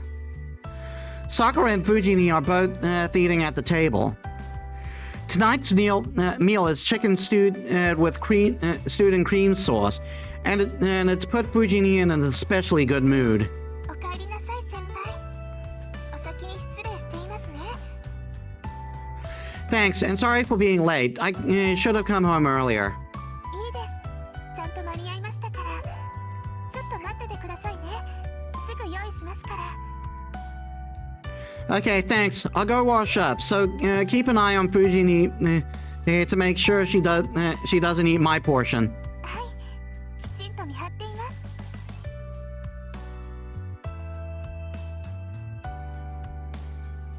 I go to my room. It's a sparse room compared to the storehouse, but it's still decorated enough, considering I don't have any particular hobbies. Though most of them are random things Fujini just left here. After I wash my hands and change, I head back to see my food on the table. Thank you for the meal. はい、お口に合えばいいんですけど。Itadakimasu! Sakura is humble as ever. Sakura's cooking skills have vastly improved over the past year. My cooking is no match for Western-style foods. My Japanese dishes might be a little better. Neither of us is any good at making Chinese dishes. I'm glad to know she's improving, but it's a little depressing when the pupil surpasses her master. It really is delicious. The longer you cook chicken, the tougher the meat gets. Which is why you need to take the extra step of grilling the chicken to a crisp to seal in its juices and flavor. This requires exceptional skill, and it's something the clumsy Fujini would never be able to manage.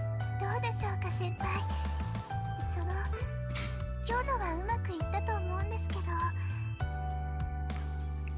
No complaints here. The cream sauce is perfect.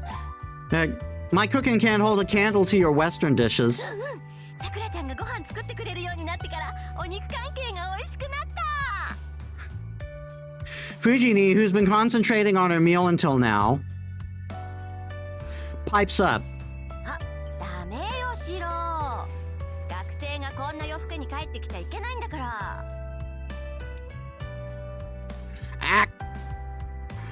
She looked to be in good spirits thanks to Sakura's meal, but at the moment she sees my face, her mood turns sour.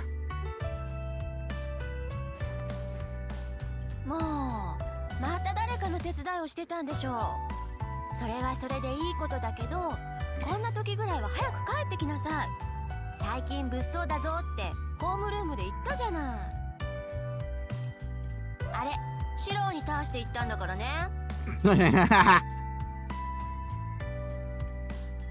You don't need to make a homeroom announcement and for something you can just tell me at home. ここで言っても聞かないもの。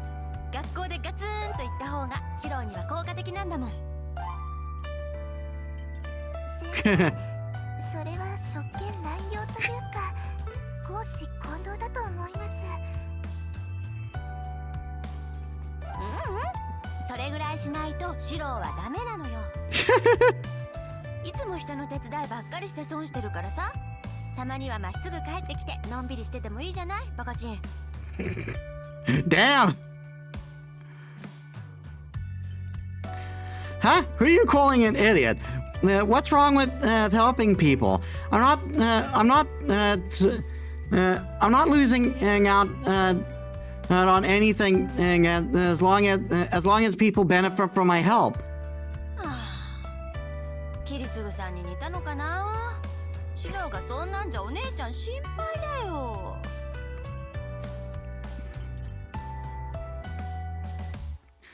Seeing Fujini eat so heartily makes me wonder what exactly she's worried about. 内村先生、今の話からすると先輩って昔からそうなんですか？昔からそうなの。なんか困ってる人がいたら自分から手を出しちゃうタイプ。けどおせっかいってわけじゃなくて、シロはね、単におませさんなのだ。Fujini grins menacingly. Fujini, I'm going to get mad if you say anything you shouldn't. And you shouldn't ask such silly questions, Sakura. I glare at the two. Fujini clicks her tongues in disapproval, but... お話を続けてください。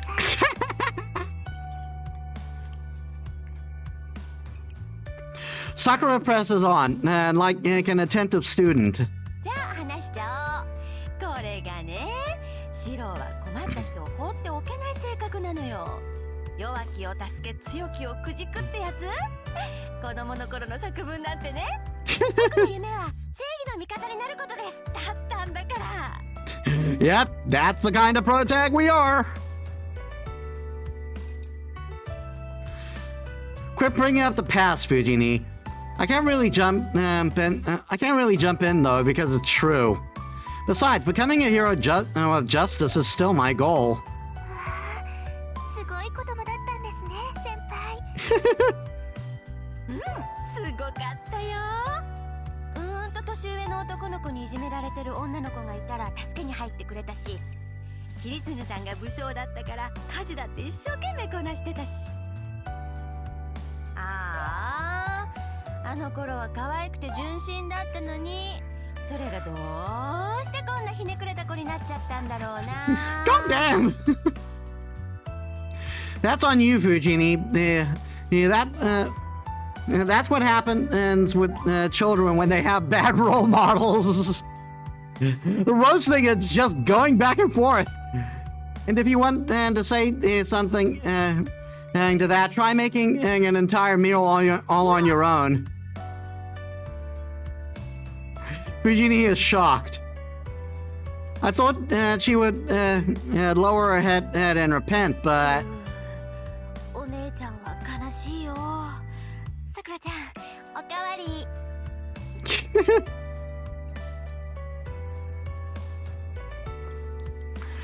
She holds out a rice bowl, now asking for a third helping of dinner.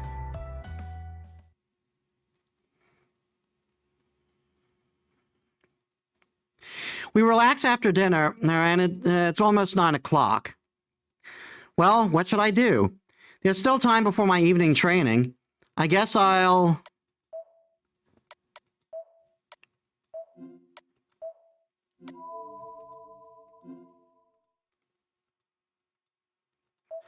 I want to check what the flow chart looks like. Oh, wow. Oh, it even shows if you got a point in or not.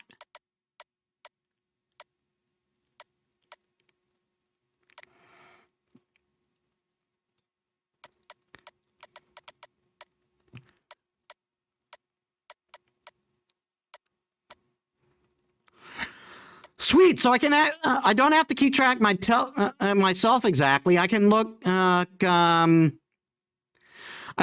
can look up in the flow chart.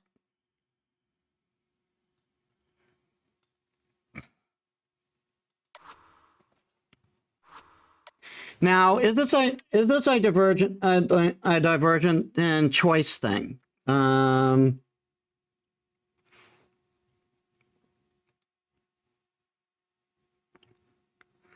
Yes, it is.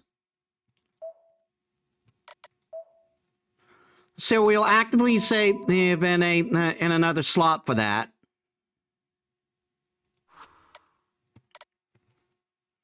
So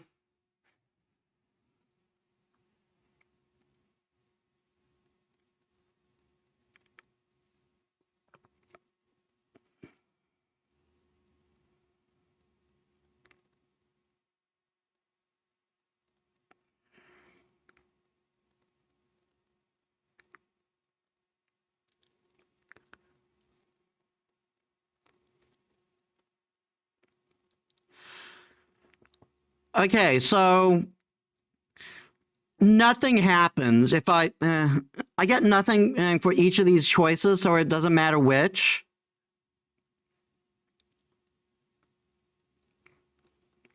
At least for now. Once I complete a different route, another choice will once I complete this route, I can make another choice.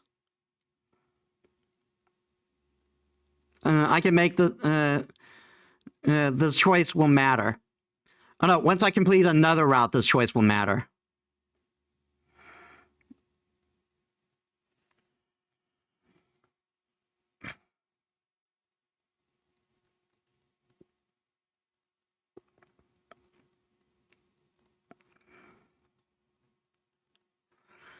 So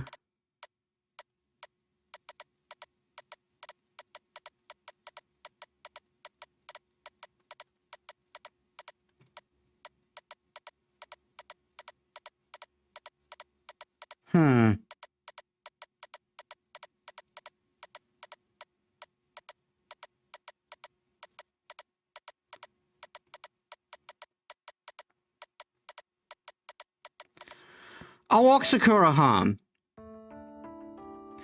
I haven't thanked Sakura for cooking dinner yet, so I should talk to Sakura. It's getting late, so I should walk her home. Sakura just finished cleaning up, and she is in the living room getting ready to go home. あれ先輩お風呂に入ってたんじゃないんですか？ I'll take my bath later, after I walk you home. 送るって私をですか？ Yeah, it's been dangerous at night lately, so I'll walk you home. Your house is a pretty long walk, so let me at least do this. Since you go out of your way to come here. Sakura purses her lips awkwardly. Did I say something wrong? ごめんなさい。気持ちは嬉しいんですけど、先輩は休んでいてください。家までだったら慣れてますし、一人でも大丈夫ですから。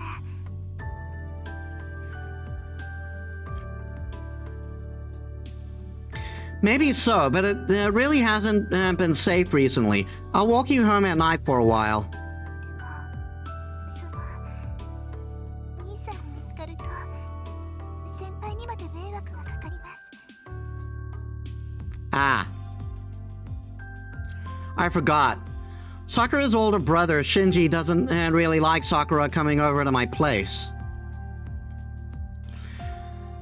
He can't say much about because Sakura says she goes to Fujini's house, but me taking her home might cause problems. I don't care if Shinji accuses me of something I didn't actually do, but I don't want him taking it out on Sakura. Because Shinji is a piece of shit. But it wouldn't be a problem if I walked you halfway, right? There's no way we'll see Shinji at the intersection. Sakura is uncomfortably silent. Knowing Sakura, she probably couldn't and even lie about the fact that I walked her home. Hey, then how about... 私が送っていこっか。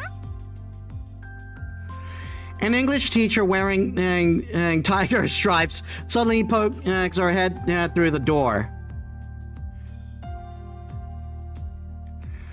That really doesn't fix anything. My concern is that a girl is walking alone at night, so adding another girl would be... Wait a minute.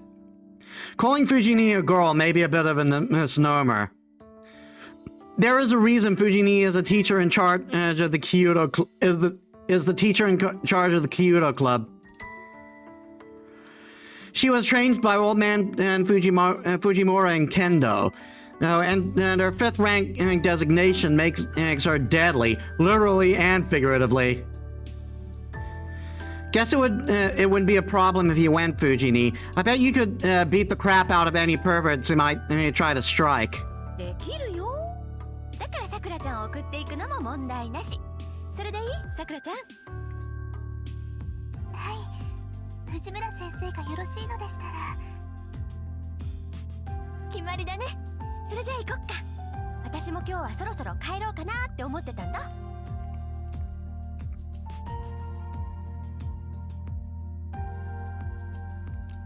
Fujini takes Sakura's hand and starts to leave.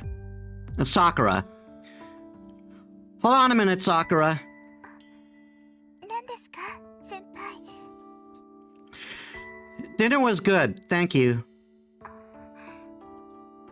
はい、ご迷惑でなかったら次も頑張りますね、先輩。 Sakura beams and leaves the living room. I can tell my cheeks are burning red. Honestly, Sakura takes me by surprise a lot lately. It's perplexing. It's called being a teenager. Time sure flies. Not so long ago, she was just a friend, my friend's little sister.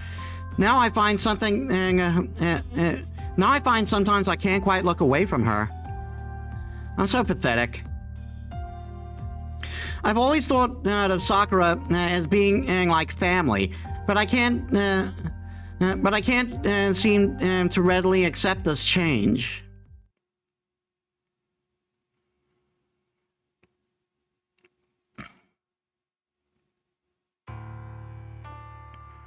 And that is how my day ends. Just before midnight, Shiro and Mia must perform the daily routine of utilizing Magecraft. I cross my legs, take my position.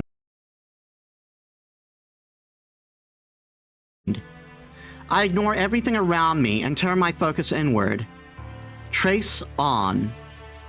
I mutter the familiar incantation, as if putting myself in a spell. No, this is a kind of hypnosis. With no magic crest and no magical knowledge, the incantation I mutter is really just a way to focus myself and change my body. Typically, humans don't have any lines which allow magical energy to pass through their body. To temporarily change my body to create a pseudo version of lines, I need enough of concentration and to unify the entire physical and nervous system. Magecraft is a battle with yourself. For example, I insert a burning steel rod into my backbone. The steel rod itself is the one and only magical circuit I can prepare for myself. By passing this deep into my body and connecting it to my lower nerves, I can finally be a mage. This is not a metaphor. And if you look closely, a series of metal rods, which cannot normally be seen or touched, pierce my backbone. Kuretsugu Emiya was a mage. He was a true mage who disciplined himself in a wide variety of mystics, pumped by the deeper secrets of the world and its workings, and even performed miracles. And as a young child, I admired Kuretsugu and begged him to teach me magecraft. But you can't just become a mage. You have to be born with talent and inherit a tremendous amount of knowledge. I obviously never had that inborn talent, and Kuretsugu never imparted any knowledge about magecraft to me. I was told it wasn't necessary for me, something like that. I still don't understand what he meant by that. But it didn't matter to me as a child. I always thought learning magecraft would bring me much closer to being like Kuretsugu. I was blessed with neither I was blessed neither with talent, that is, an abundance of magical circuits within me, nor was generations of magecraft knowledge handed down to me. The magicraft Kuretsugu possessed, the magic crest passed down from the Emiya family, can only be passed on to a blood relative. A magic crest, which is proved for when one is a mage, rejects any not blood related. As an adopted son, I could not receive the Emiya family's crest. Then again, since I honestly don't have any idea what the hell a mage crest even is, it doesn't matter much whether I have one or not. It's just a matter of gaining the ability. If I want to be a mage, I just have to learn magecraft that suits the talents I do have. Magecraft is, taking it to its extreme, supposedly meant to release magical energy. You could say that magical energy is a life force. Magical energy is separated into two sources: mana, which comes from the world's atmosphere, and odd, which is a creation within living creatures. Obviously, mana, which comes from the world itself, is superior to odd. The sheer power of the world's mana is simply not even comparable to the odd one human can create. No matter the form it takes, magecraft utilizing mana will always surpass anything created from an individual's odd. So a powerful mage is one who excels at drawing magical energy from the world. It's a lot like a filtration system. A mage will use their own body circuits to draw in mana from the outside and convert it into something usable. Mages call the circuits they use to accomplish this magic circuits. This is the inborn talent part. The number of magic circuits one has is determined at the moment of birth. I'm going to take a what? I'm actually going to take a quick bio break. Give me a sec. All right, I'm back. Sorry about that.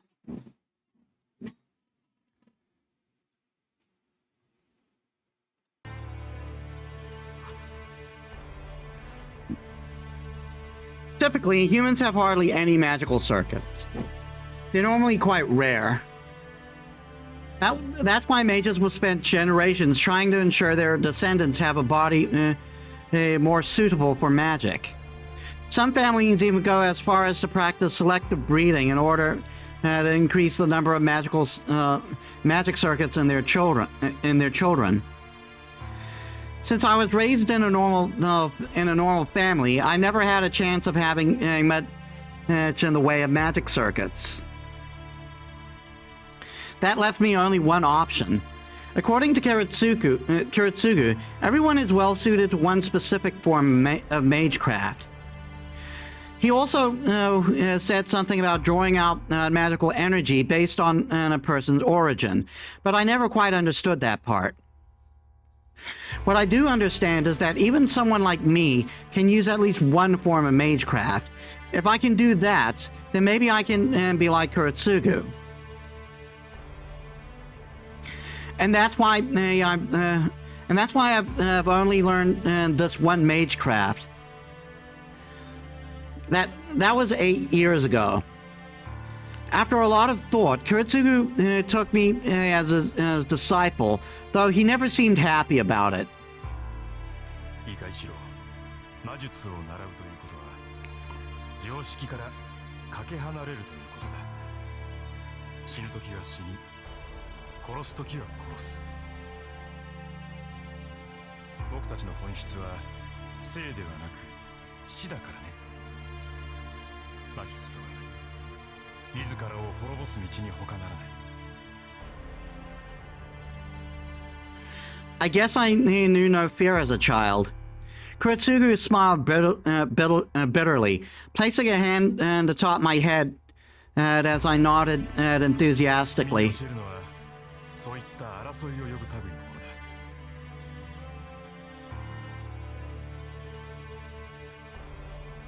だから人前で使ってはいけないし、難しいものだから鍛錬を怠ってもいけない。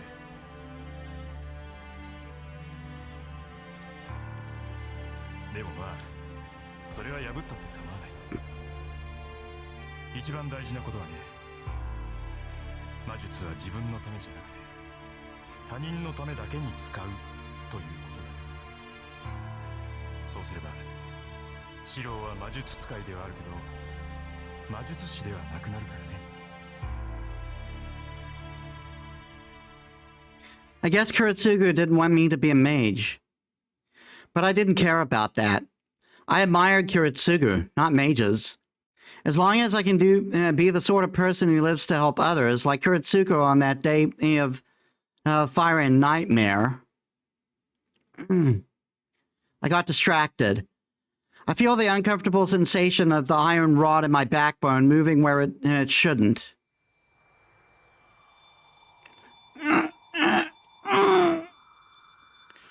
Losing control of my breathing now would be fatal. The pseudo-magic circuits would overwhelm my body and shred it to pieces. And that would be the end of me. Miyashiro would simply be a novice who died because he failed at an elementary step. I grip my teeth and try to recover my connection.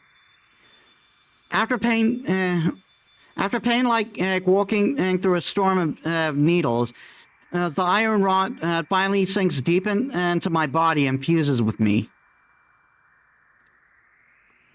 I've been working on this for a little over an hour, and after all that time, I'm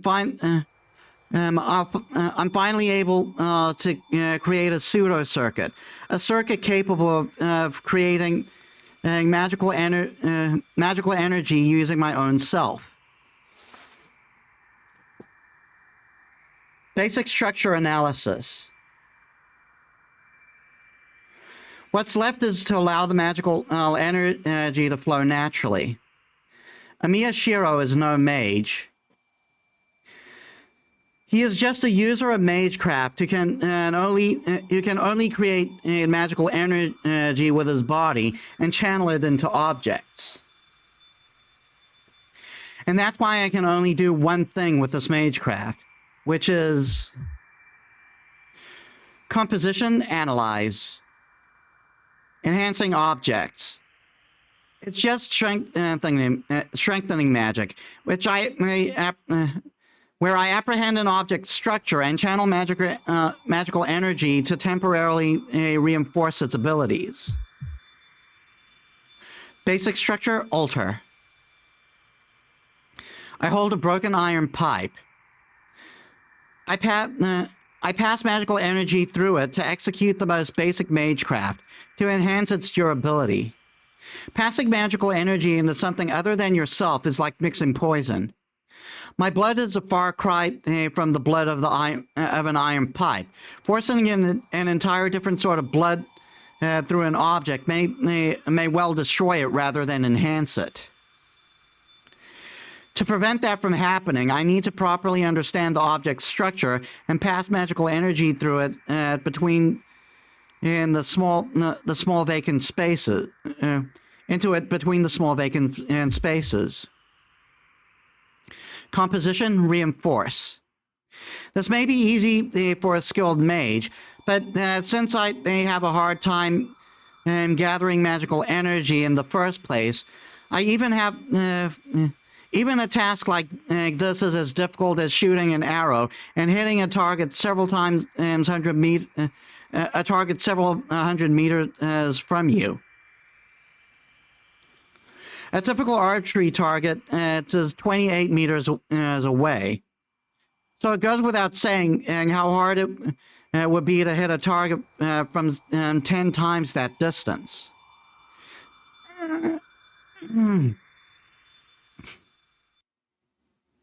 My body temperature suddenly plummets. The fiery pillar passing through my backbone disappears, and my lungs seize in desperate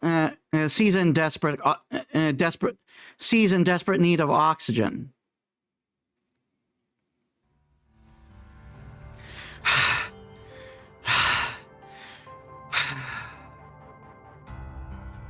My back arches in an effort to keep me from passing out. Damn, I failed again. The iron pipe is unchanged. The magical energy I passed through it appears to have dispersed. Damn, adding to something that it already has a set form is hard. What I'm attempting to do is like adding extra brushwork to a completed work of art. Adding something extra to a completed object raises the risk of compromising the object's integrity. The paintbrush, hoping to improve, may actually devalue the work instead. Which is why, despite its simplicity, strengthening magic is so difficult, and not many mages willingly use it. And it's not that I chose this, but it's really all I can do. It would be much easier if I could make something from shapeless clay, but a substitute that just recreates its form is all show and no substance, which explains all the junk around. Whenever I fail at strengthening magic, I try to make a substitute object to practice and calm down, but they all end up empty. I can visualize the structure of an object easily, and I can recreate something very similar, but it's hollow, and obviously doesn't function at all. I wipe the sweat off my brow. I realize I'm absolutely dripping with sweat. If this is as bad as it got, I should consider myself lucky. But what happened earlier was really bad. Had I taken even a second longer to recover, my internal organs would probably be mush right now. If only pushing myself to the brink of death helped me improve. There'd be some hope here. If only I was a Saiyan. But nothing comes that easily. At the same time, fear of death will stand in the way of improving my magecraft. Learning magecraft means courting death at every turn. Even rudimentary, everyday magecraft can spin wildly out of control from a single mistake, ending the caster's life.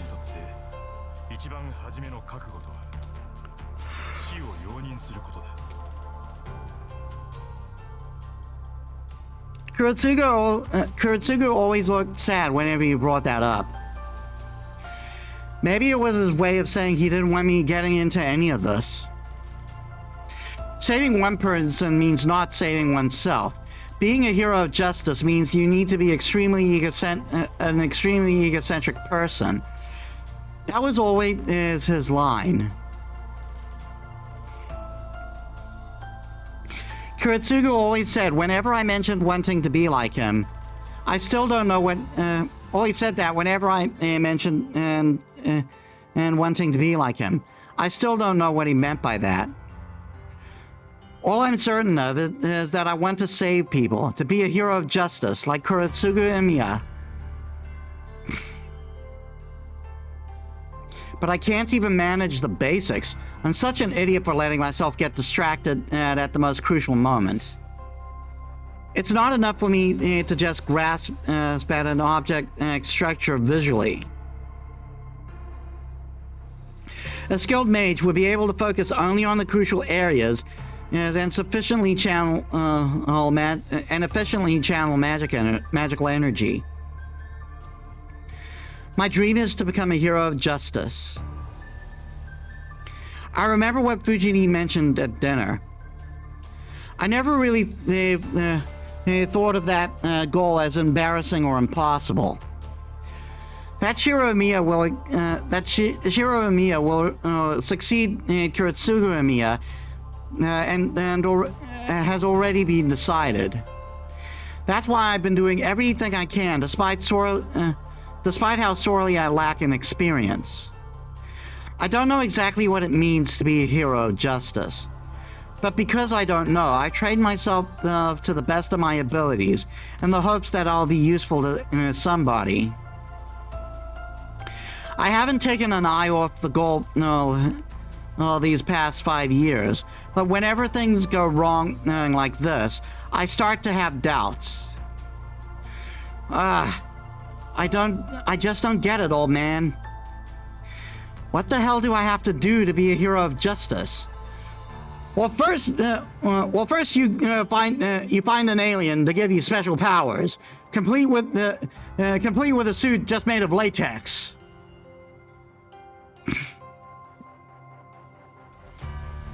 I look up at the sky through a window. It's not just about being good for someone out of the blue. But saving someone and being a hero of justice are two different things. I know that, but what do I have to do to differentiate them?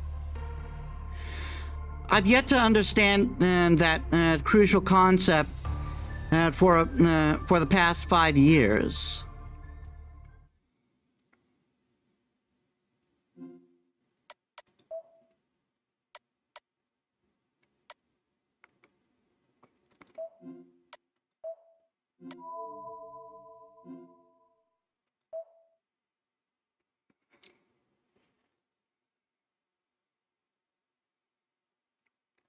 February 1st.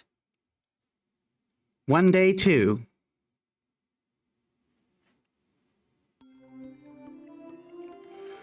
I awake to darkness. I guess I'm not much for dreaming, unless something big happens. I always have the same dream anyway. I always envision a sword. I have no idea why, but that's the only thing that pops into my head. There's no rhyme or reason to it. Because this is what defines me as, well, me, as Shiro Omiya. I don't have any dreams of my own. The only thing on my mind while I sleep are what others taught me long ago. For example, how to be mage. Even if I'm not a full-fledged mage, it's only natural for a mage to be aware of the world they're in. Put simply, a mage is an irregular, an outcast from society. But even outcasts need to band together to survive. My old man told me there is a society of mages called a Mages Association. He also told me I shouldn't ever get involved with them. The Mages Association is said to conceal the existence of magecraft and manage mages. The Mages Association watches over mages and makes sure their magecraft doesn't affect society.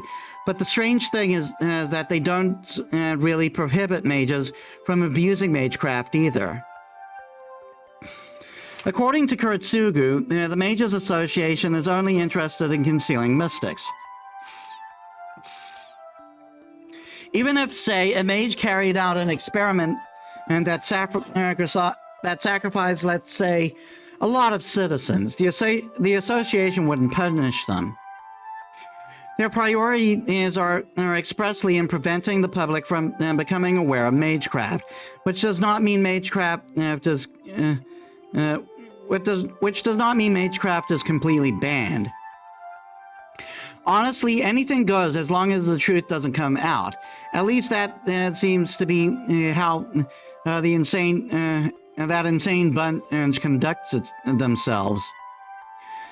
Whatever it is, the Mages Association's surveillance is absolute.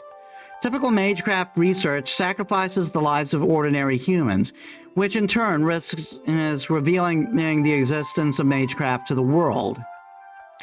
As such, the Mages Association doesn't permit research that would harm society. Ultimately, mages conduct their research in the privacy of their own homes, while the world is none the wiser. So mages sometimes go into hiding to escape the association's scrutiny and oversight. So there may be some mages living in the town, and I just don't know. It. I also fear Fuyuki is a spiritual. I also hear Fuyuki is a spiritual hotspot of sorts. That probably means there's something prestigious. That probably means there's some prestigious mages with a storied history living here. They're called second owners, elite mages, and elite mages the association trusts to watch over territory. Other mages who live in the same area must visit these second owners first to get permission to build their workshops. My old man is an outlaw who cut ties with the association and moved here without the consent of Fuyuki's second owner. So in a way, our family is a bunch of trespassers living in a house without permission from the landlord. Which means the second owner doesn't know that Kiritsuga Amiya was a mage. So I tend to feel our family's status as mages is kind of unclear.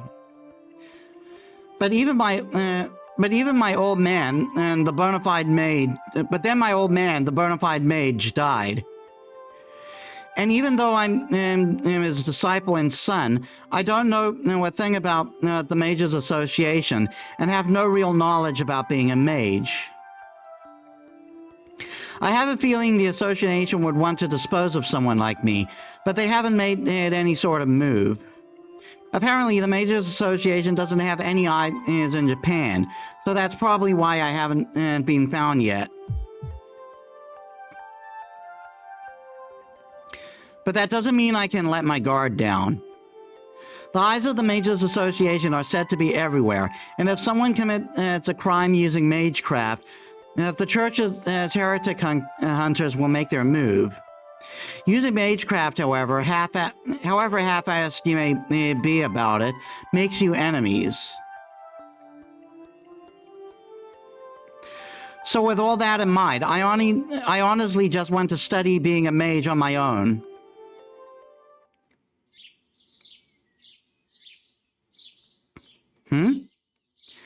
I wake up as the sunlight starts to pour through the window. Looks like the sun's is now coming up. It's still dark out. It's cold. Waking up in the morning is getting tough. I get up, trying not to let the morning cold discourage me, and quickly fold up my futon. It's 5:30. I've always been an early riser, no matter how late I go to bed. I might mess up once in a while, like yesterday, but that's rare. Okay, breakfast. I let Sakura do all the work yesterday, so it would look kind of bad if I didn't return the favor this morning. I should hurry up and finish making breakfast before Sakura comes.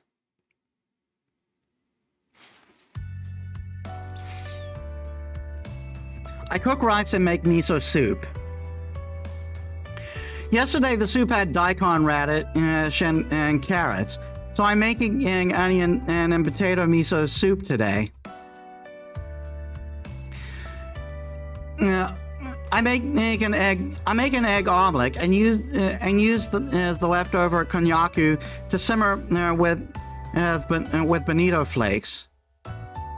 I make incisions into the sour fish, which will be the main dish, and sprinkle it with a little salt. All I have to do is broil it, but that can wait until the last minute. Okay, that'll do it. It's almost 6. I finished earlier than expected, so I may have some time on my hands. So what should I do with this extra time? Guess I'll work up a quick sweat if I have so much time. There was a pause there, like it would have given me a choice.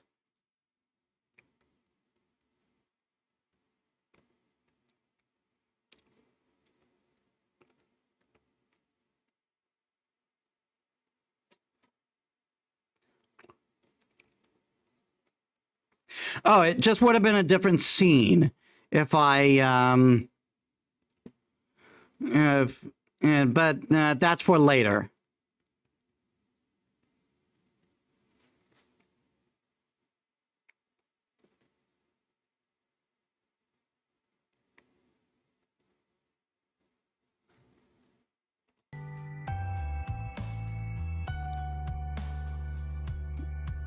I guess I'll work up a sweat if I have so much time.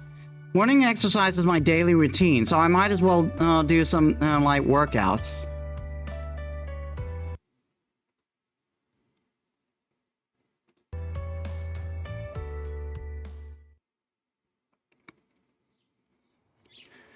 The hushed atmosphere of an empty dojo encourages one to focus. And in the morning, just as the sun rises, its serenity makes the mood even more sacred, enthralling whoever visits the site. Anyway, there's only one thing I do here. Ever since my old man died, the dojo has turned into just a gym to train my body. Training to be a mage means I can't neglect training my body. One of the conditions of being a mage is maintaining yourself at your physical peak. When Kuretsugu was alive, he and I sparred often. Well, more that he just kicked my ass every time. So no, I never really learned. I never really learned how to win myself. God damn. But at least I learned the difference between a fight and a battle. In other words, I learned the difference between killing and beating an opponent, and how to conduct myself in such a situation. Knowledge and experience are different. Without the knowledge to know the difference, it's hard to tell if you've gotten yourself into a fight or a massacre. It's as simple as that. Learning magecraft means that there is a risk of perishing on your own, as well as a risk of having to fight. And to mages, that means killing each other. That's why Kuretsugu wanted to teach me that I must always be ready to face death.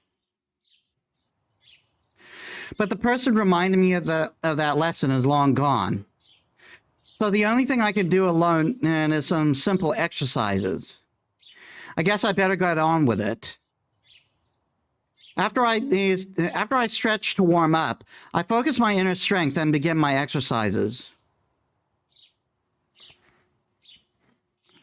As I train my body, I assess how my magic circuits affect my blood flow, my skeletal frame creaking, and the fatigue I feel, and how much that all distracted my thoughts. 120, 120, 150, 170. Even simple push-ups can train my magic circuits, as long as I focus on my mental state rather than putting physical weights on my body. With no proper mentor teaching me magecraft, morning training is no different than what most sports clubs do, and they have become very important to me.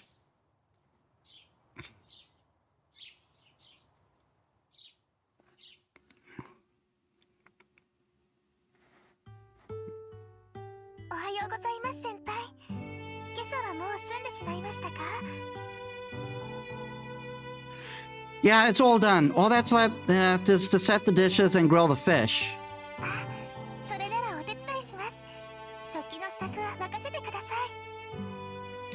Sakura is clearly eager in her reply, and coming in and behind and the ever dependable Sakura.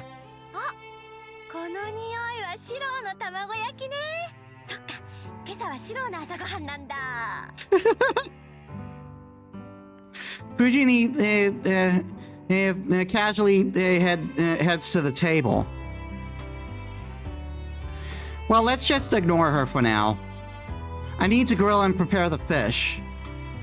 Sakura, use the middle set of plates. The food will look better on those. この表面がブツブツのですか？ Yeah, those. Grilled meats tend to look good tend not to look good if you don't plate them well. And I've already grated the daikon. Sakura reaches as far to take out the plates. As she reaches out, I think I see a faint bruise on the back of her hand. Sakura, hold on a minute. はい。何ですか、先輩？ What's that bruise on your hand? She averts her eyes, looking uneasy. Her reaction makes how she got the bruise clear. Is it Shinji again? I can't believe he beats his own sister. And there you go. I should have actually included abuse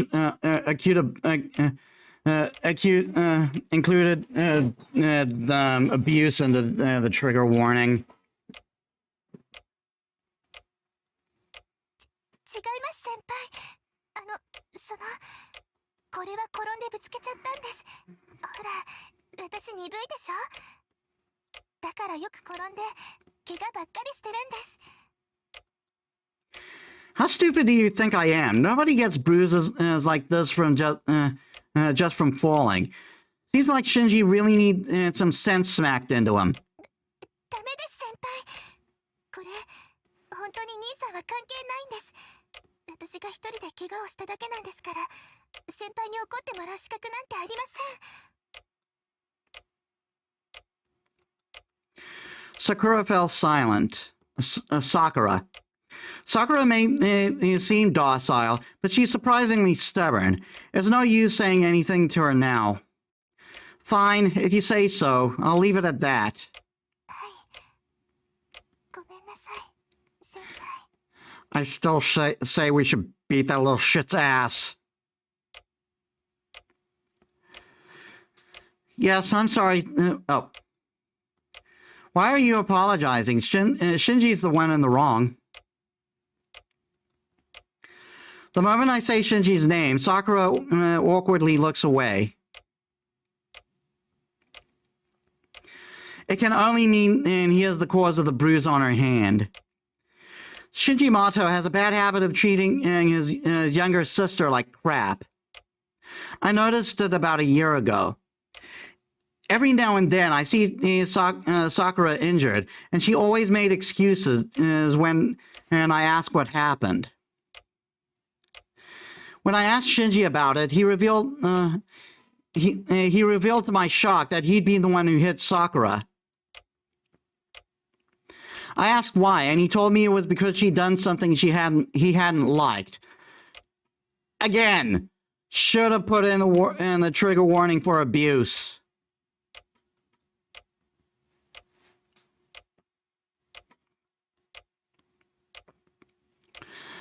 I got pretty pissed off, so I did to Shinji what he'd done to Sakura. We haven't been on great terms since then.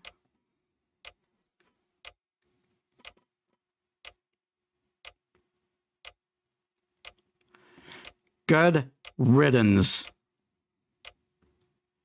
先輩、兄さんとは仲直りしてくれましたか？ Huh? Yeah, sure. I never fought. We never fought in the first place, but there's not much call for so there's not much call for making up. 先輩にとってはそうでしょうけど、兄さんにとっては喧嘩をしたことになるんです。だから気をつけてください。 Thanks for the redeems, Nanalia.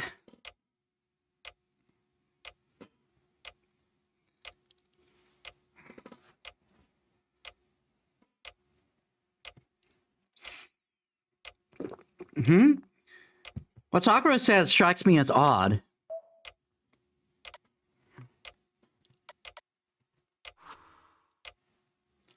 Be careful of Shinji. はい。兄さん、先輩を目の敵にしてるって聞きました。先輩が退部するようになったのも兄さんのせいだって。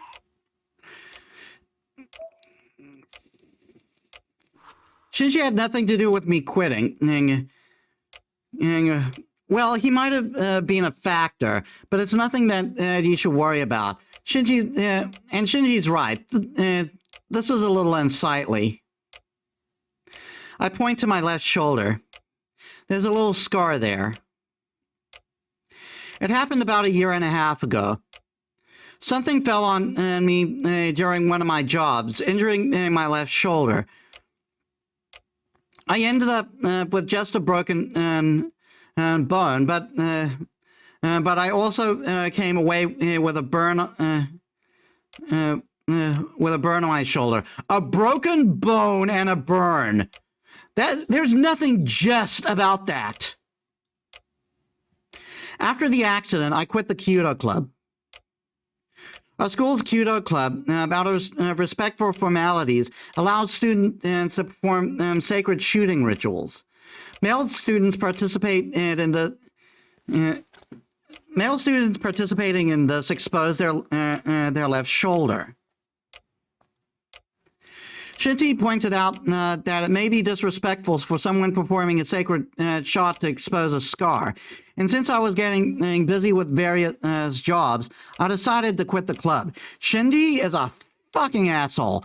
I don't know if this is true in Japan though.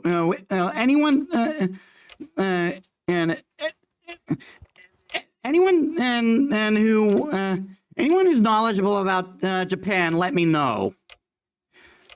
Like, is this actually a culture thing, or is Shinji just being an asshole? 先輩、しつこいようですけど、本当にもう弓は引かないんですか？藤村先生も怪我なんて支障はないって言ってるのに。Huh, Fujimi would say that even if I'd broken every bone in my body. 先輩、私、真面目な話をしているんです。I know I should give her a serious answer, but unfortunately I can't give Sakura the answer she's looking for. I don't have time to do club activities. I like Kyudo, but it's not something I should prioritize, so I think I'll give it a rest for a while. しばらくって、どのくらいですか？ However long I feel like. Or maybe until it's time for you to graduate. I'm looking forward to having you look after me then, Sakura. I pat Sakura's shoulder. はい、私、その時をお待ちしています。 She nods so violently, it looks like she might drop the plates.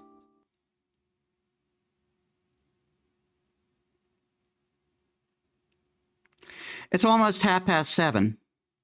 Sakura and Fujini have long since left the house for their morning club activities. I went to school yesterday because Issei asked me to, but I leave the house at the usual. I went to school early yesterday because Issei asked me to, but I leave the school at the usual time today.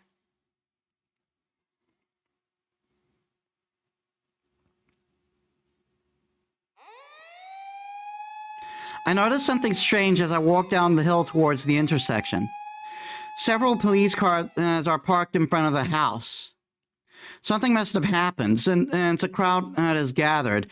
There are easily 20 people watching.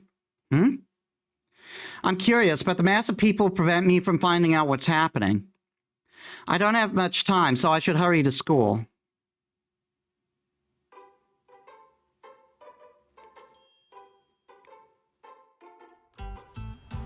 I make it to school 10 minutes before the first bell. As I cross through the gate, with plenty of time as usual, おはようエミヤ。I run into a familiar student. You haven't even shaved yet, Mitsuzuri? Homeroom's about to start. You really don't have time to say hi to me. いやごもっとも相変わらず釣れない野郎だねエミヤは。I don't know what's so funny, but she laughs heartily, not caring about her surroundings. This is Ayako Mitsuzuri.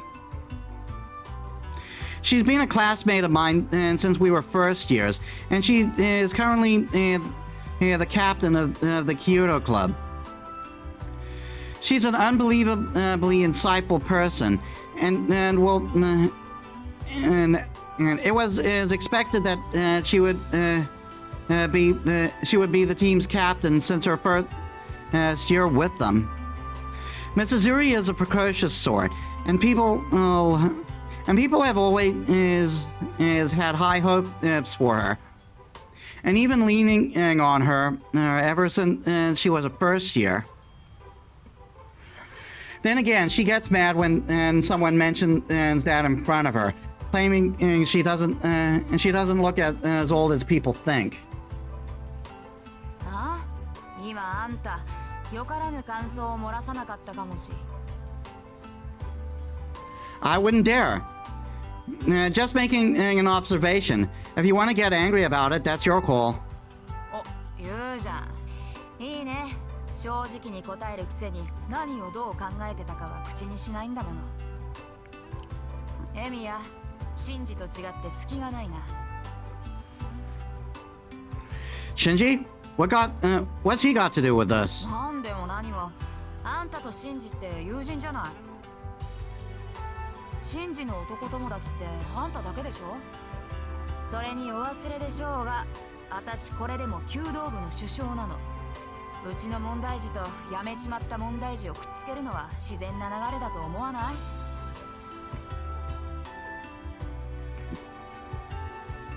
I guess the Kyoto Club's got nothing to do with it, but he and I go back a long way. あ、カチンときた。あんたね、弓道部の話になると急に冷たくなるでしょ。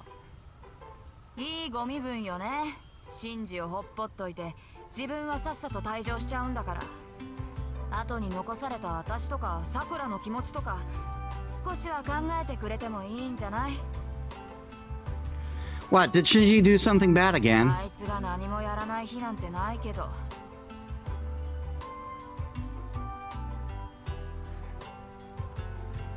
ま、それにしても昨日のはちょっとやりすぎか。1年の男子が1人辞めたぐらいだから。 Mitsuzuri sighs greatly. Seeing her look so serious is rare to begin with, but the rest of her story is particularly alarming. What the heck? Why'd he quit? シンジのやつが八つ当たりしたのよ。わざわざ女子を集めてね、夢を持ったばかりの子にシャをさせて的中するまで笑い物にしたとか。 What? How could you let something like that happen? 見過ごすか。けどさ、首相ってのはいろいろと忙しいんだ。いつも道場にいるわけじゃないってエミヤだって知ってるでしょ。 I mean, fair. Well, yeah, but what the hell was Shinji thinking? He may be harsher than the others, but he's not the type to make someone into a spectacle. 切れた。エミヤっては本当にあれだ。 What do you mean by that? Were you just thinking something bad about me? あら、私はあくまで客観的な事実を連想しただけさ。それで気を悪くするのはエミヤの勝手だね。 Touché. Why are you using my own words against me? Fine. So what got into Shinji? Why did he do that? 聞いた話じゃ、遠坂にこっぴどく振られたとかなんとか。 Eh? Tosaka? You mean that Tosaka? うちの学校にあれ以外の遠坂なんていないでしょ。2年 A 組の優等生、ミスパーフェクトこと遠坂リンド。 That's the first time I've heard that. That's the first time I heard that nickname. But it fits. It's no surprise Shinji got rejected. And knowing Tosaka, she probably had some pretty harsh insults to go with the reflection. ともかくシンジのやつは昨日からずっとその調子よ。おかげで私もこんな時間まで道場で目を光らせてたってわけ。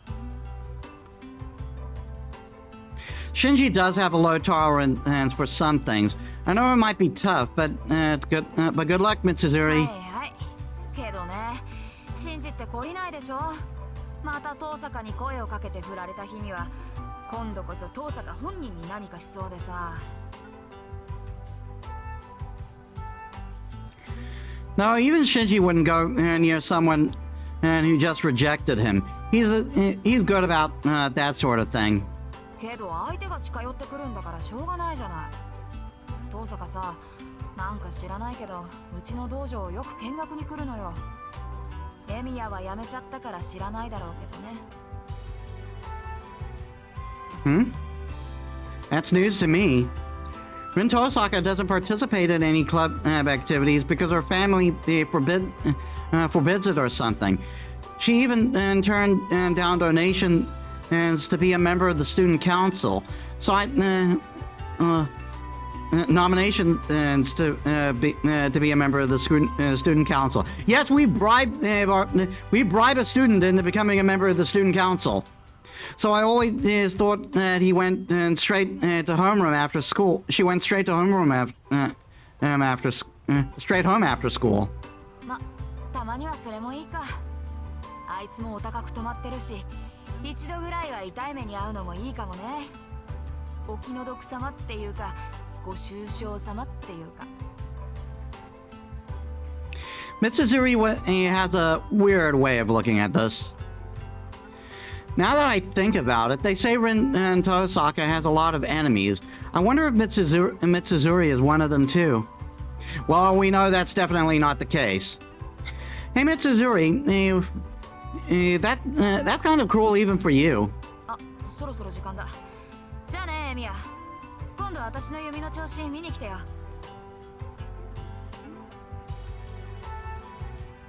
Mitsuzuri hastily runs off. Classic Mitsuzuri. I never minded just how forthright she always is. I bet more at ease and I feel a bit more at ease and head towards the classroom.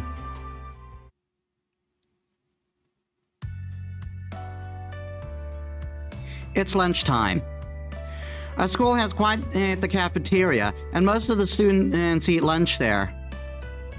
But there are some old-fashioned students who still bring their own lunches, including myself and the student council president sitting in front of me. エミヤ、その唐揚げを一つくれないか。俺の弁当には圧倒的に肉分が不足している。Fine, but why is your lunch always so plain, Issei? I know you live in the temple, but there's no rule that prohibits you from consuming alcohol or meat, right?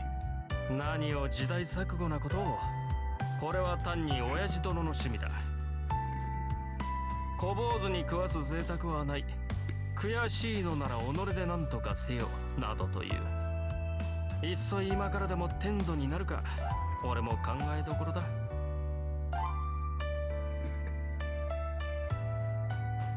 Ah, that sounds like your old man. Issei's father is a priest at Ryoto Temple, a larger-than-life figure who is also friends with Fujini's grandfather. Anyone who gets along with old man Fujimaru can't possibly be normal. Well then, here you go, you owe me. I passed my bento box to him. いやいや、ありがたく。これも托発の修行なり。Issei bows deeply. I honestly question whether I should be reminded that he's the son of a priest at times like this. ああ、そういえばエミヤ、朝方2丁目の方で騒ぎがあったのを知っているか。ちょうどエミヤと別れるあたりの交差点だが。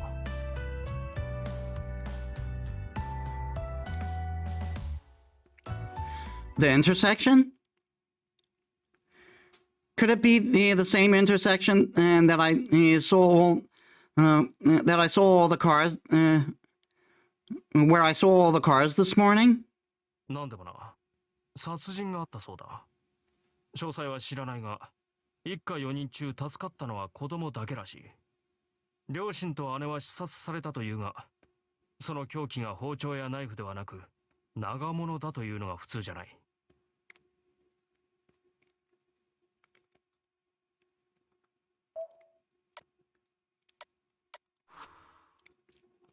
A long weapon? Now, does that mean a sword or something? If it's a murder, then that weapon killed the parent. Then that weapon killed the parents and the older sister. I can't help but imagine it. Someone sneaks in the house at night, and unreasonable violence, or horrible nightmare the victim neither imagined nor wished for, like a traffic accident. The parents are slaughtered. The older sister falls victim without knowing what is happening. A lone child hidden in the shadows is covered in their family's blood. Issei, did they catch the murderer? 捕まってはいないようだな。信徒の方では欠陥工事による事故。こちらでは辻切りめいた殺人事件だ。学校の門限が早まるのも当然。どうしたエミヤ？喉に飯でも詰まったか？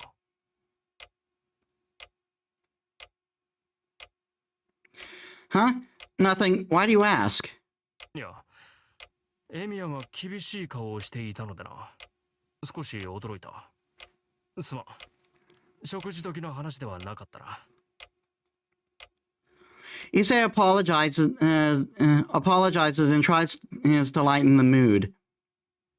Actually, I don't mind topics like this, and didn't realize I was looking so severe. And then there's a gentle knock on the student council room's door. 失礼。竜道はいるか？ああ、はい。何ですか、先生。Mr. Kuzuki enters, and Issei steps over to have a quiet conversation. It must be a casual student council matter, since Issei looks relaxed. Look at that. It's something I don't see every day. Issei is surprisingly shy. He keeps his distance from classmates and even teachers, but for some reason he's warmed up to the student council advisor, Mr. Kuzuki. Maybe they get along because they're both straight-laced. Shuichiro Kuzuki is the homeroom teacher for Class 2A, and he's very serious and kind of weird.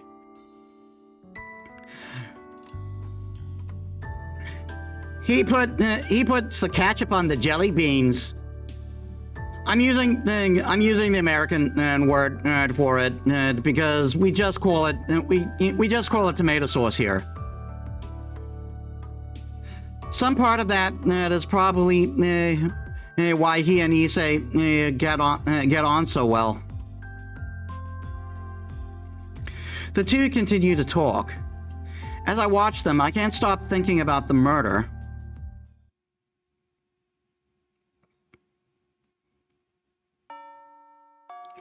Class is end and it's time to go home. I can't wander around because I have work today. I shouldn't do anything at school. I should head straight to the neighboring town, but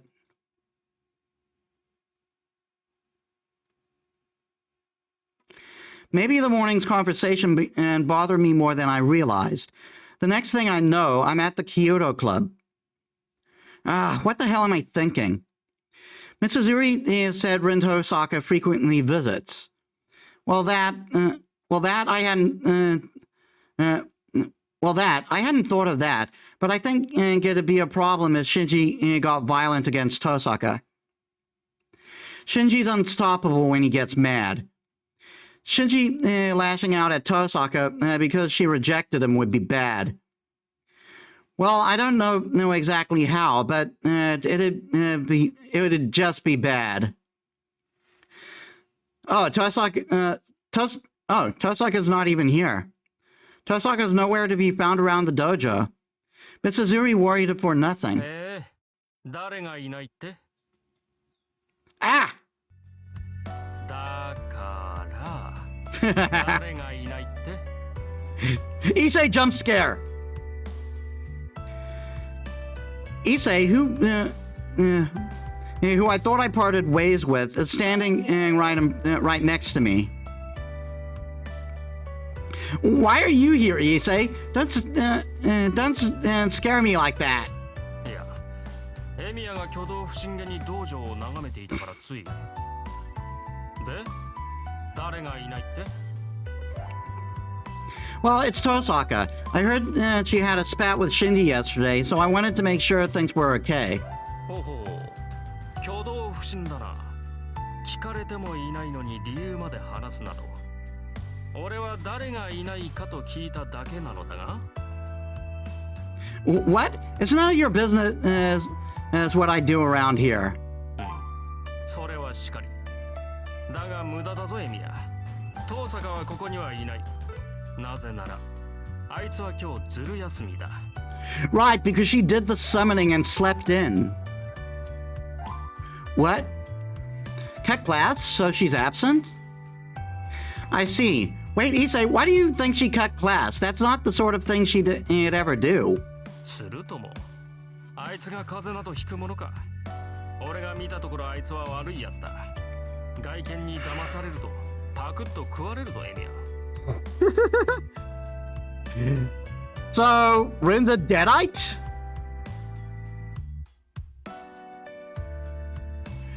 If you haven't already watched God,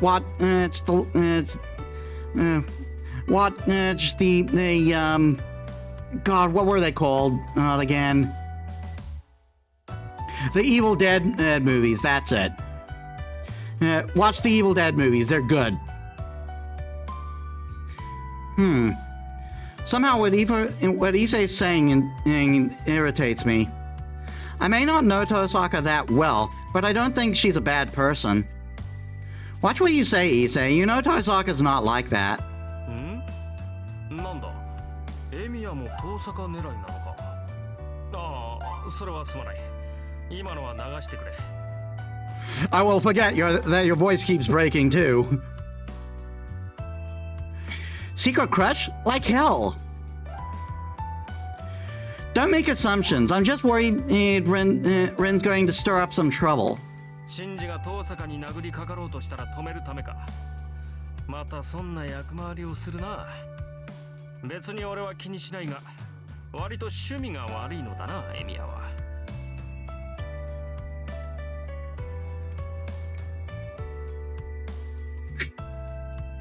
I'm unscathed so far because nothing's happened. But Issei, what was the crap you were saying?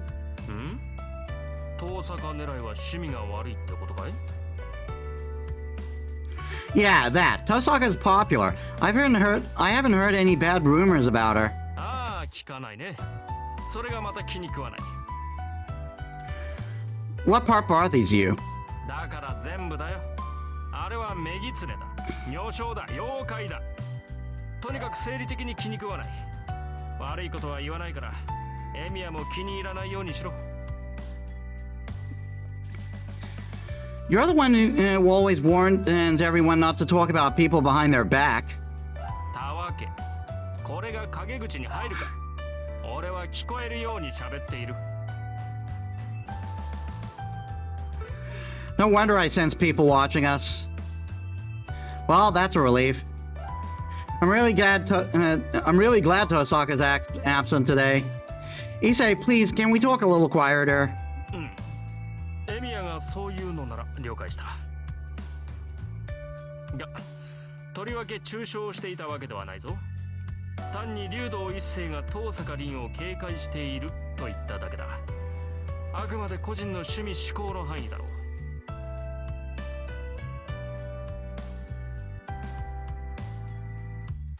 Yeah, you used the word vixen and minx.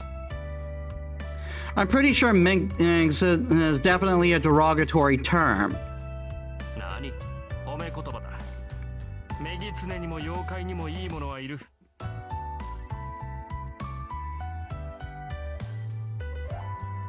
あくまで遠坂を表現する値として採用しただけである。Yeah, sure. かつ。Issei laughs. それではな。俺は生徒会室に戻るが、エミヤはバイトだろう。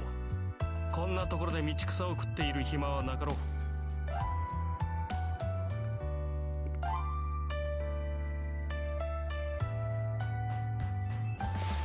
Issei leaves calm and composed. Perhaps because he felt satisfied having said everything he wanted to say. I've known him for 2 years now, and honestly, I still don't get the guy.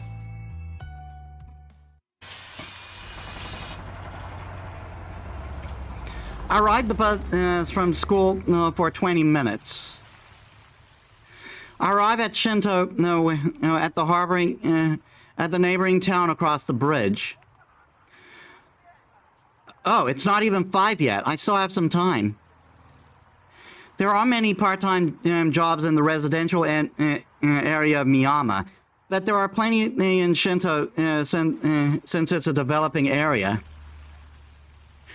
Our school allows students to hold part-time jobs, so I take on simple jobs. I prefer my jobs to be physical, and the tougher and shorter they are, the better. I get paid all while training my body, so it's like killing 2 birds with 1 stone.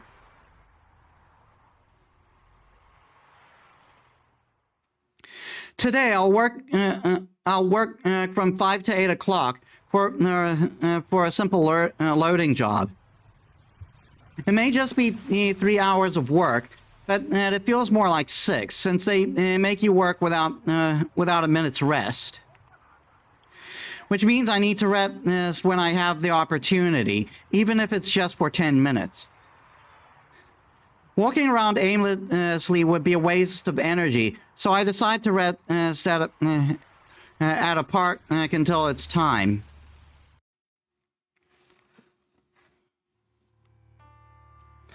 This park is nestled between buildings, and it's like a giant plaza full of trees and shrubbery. A park should typically be filled with families and couples during weekends and holidays, but this one is deserted at this hour.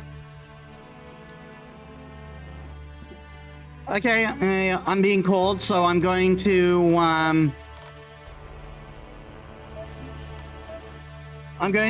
take a break for food, and I'll extend the stream for however long I'm gone.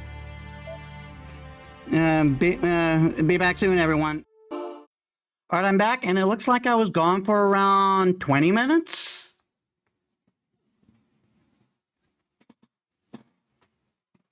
So we'll extend the stream for about that long. In fairness, this place is always desolate, no matter what day or time. This place is the same as always. I sigh in exasperation. The area is unkempt, and it's really pretty ugly compared to other places that are properly landscaped and maintained. As if the desolate location had set the mood, the wind itself blows cold and harsh. This place is a remnant of the great catastrophe that happened 10 years ago.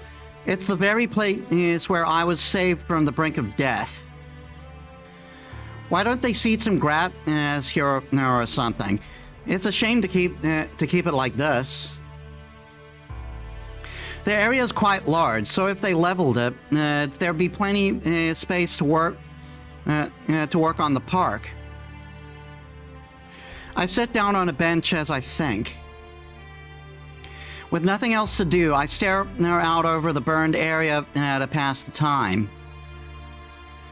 I don't remember anything that happened here. The only thing I remember is that it was hot and I couldn't breathe. And that someone died trying to save others. I wonder why that happened. One adult here died because they were trying to save a child from a burning house. Another person was offered all of the available water to extinguish their raw parched throat, while others in the same situation died. Someone here tried to flee the fire as fast as they could, but the people left behind died.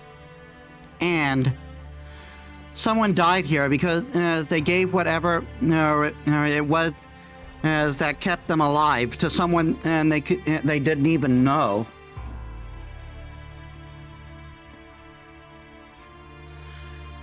I don't like to think about that.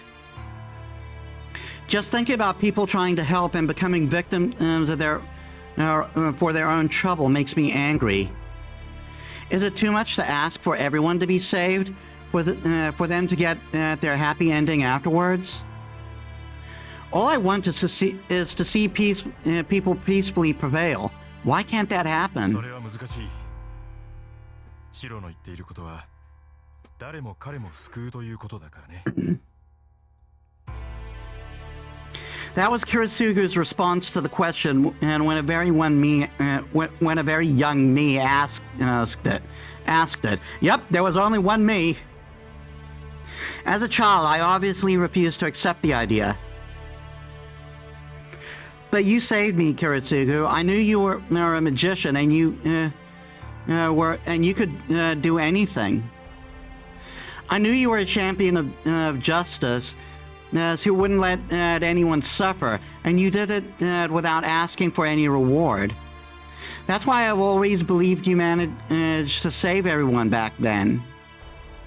In response to me shouting at him, Kiritsugu looked more troubled than I had ever seen him, and said something I remember to this day. 誰かを救うということは誰かを助けないということなんだ。いいかい？正義の味方に助けられるのはね、正義の味方が助けたものだけなんだよ。当たり前のことだけど、これが正義の味方の定義なんだ。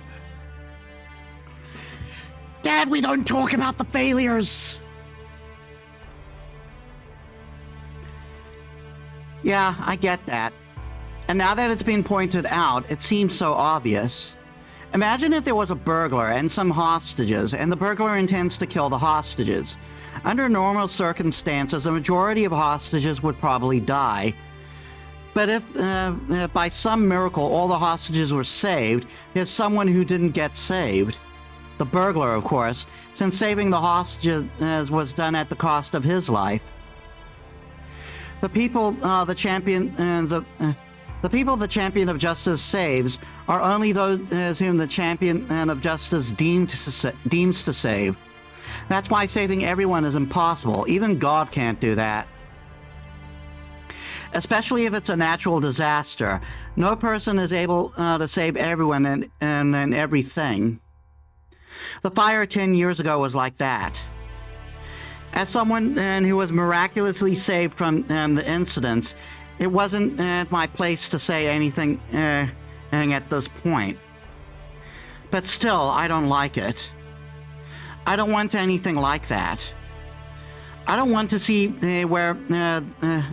I don't want to see that there's a limitation to who can be saved. No matter how impossible it may be, I need to reach out to help. I can't stand to see people all around me die like back then.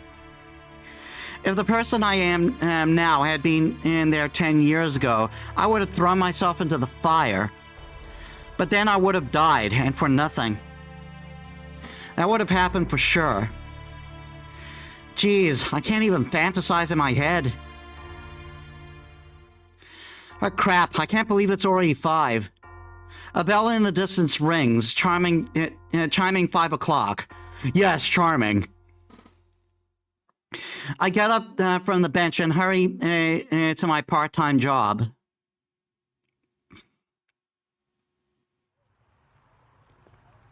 By the time I'm done working, the sun has long since set. It's a little before 8 o'clock. I finished about 10 minutes earlier because I kind of overworked myself. Maybe it's because I stopped by the park before work. That might have motivated me to push myself harder. At the train station, the night is just getting started. There are a bunch of people milling about, and an endless stream of cars is on the road. Guess there's no need for me to get something for Fujini. I walk along the path as I gaze up at a lighted building. It's the biggest building in Shinto. I can't see all the way to the top. As I gaze at the building, enjoying the nighttime scenery, I think I see something bizarre. What is that? I stop and try to look at to the very top. I squint, trying to bring what I see into focus, but it's like staring at grains of rice.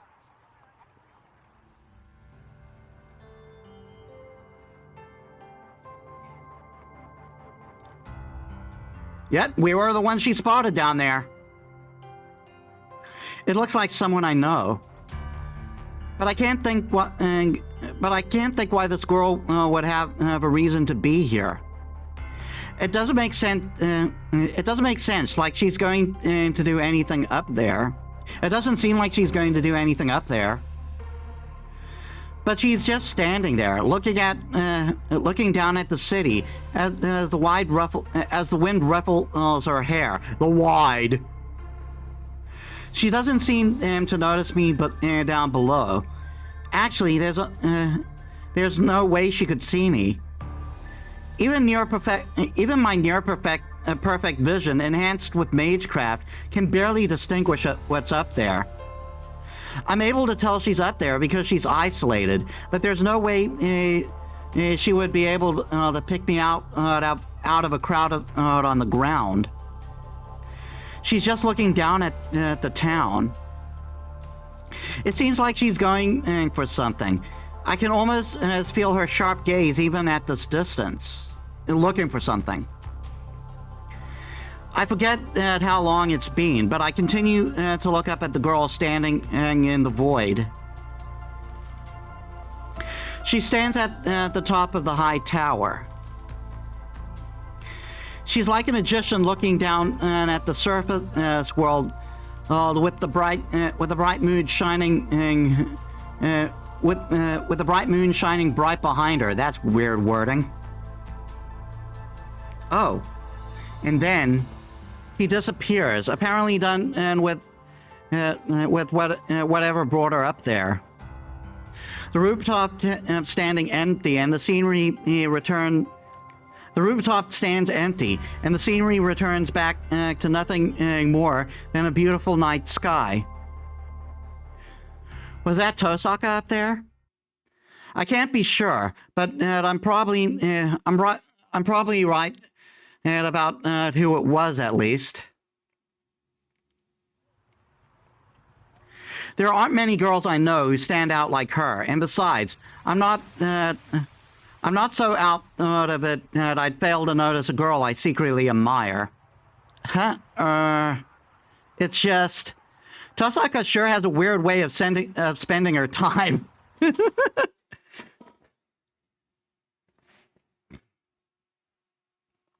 Unlike Shinto, there's no sign of people anywhere in Miyama. There's nobody around after 8 at night, and the town is silent and still.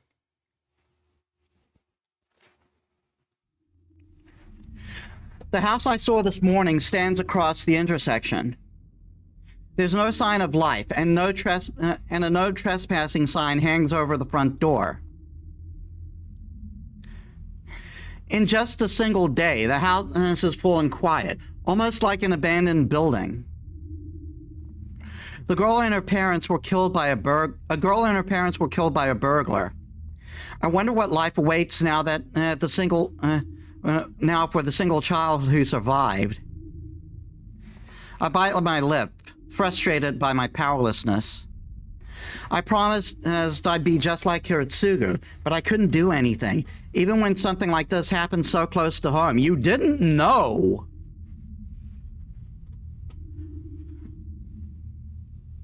I mean, it's not like something like that would make itself known to the world like say an earthquake. I want to help people, but I don't even know what I can do.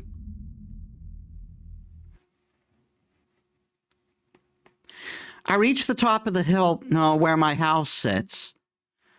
The lights are on, so Fujini and Sakura are still inside.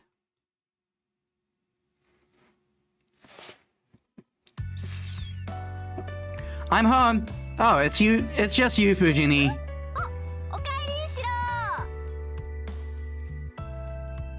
Fujini turns towards me, munching on a rice cracker. The TV is turned to a lively variety show.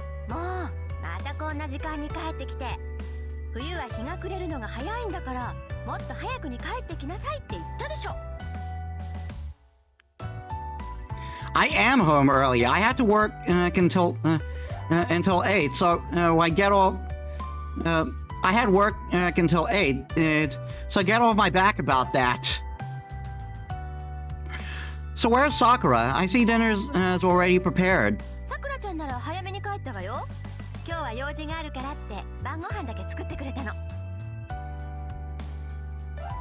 Fujini cheerfully replies. As far as she's concerned, anyone who makes her food is a good person. I see. That's probably a good thing for now. It's been dangerous lately, so maybe I'll take over making dinner until the school term starts.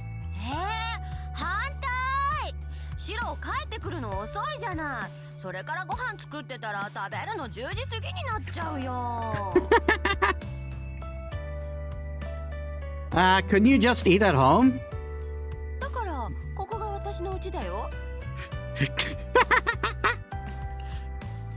This is Taiga.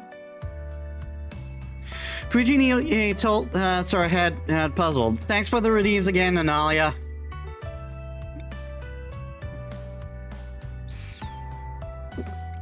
Honestly, I'm not sure if a response like that should make me happy or sad. She's fine. I know it's pointless asking you to make dinner.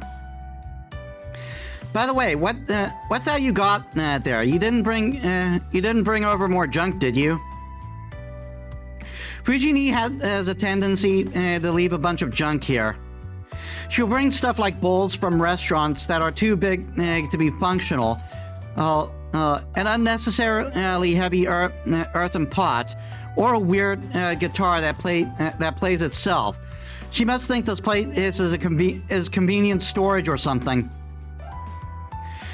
Show it to me. I'm going to toss it if it's trash.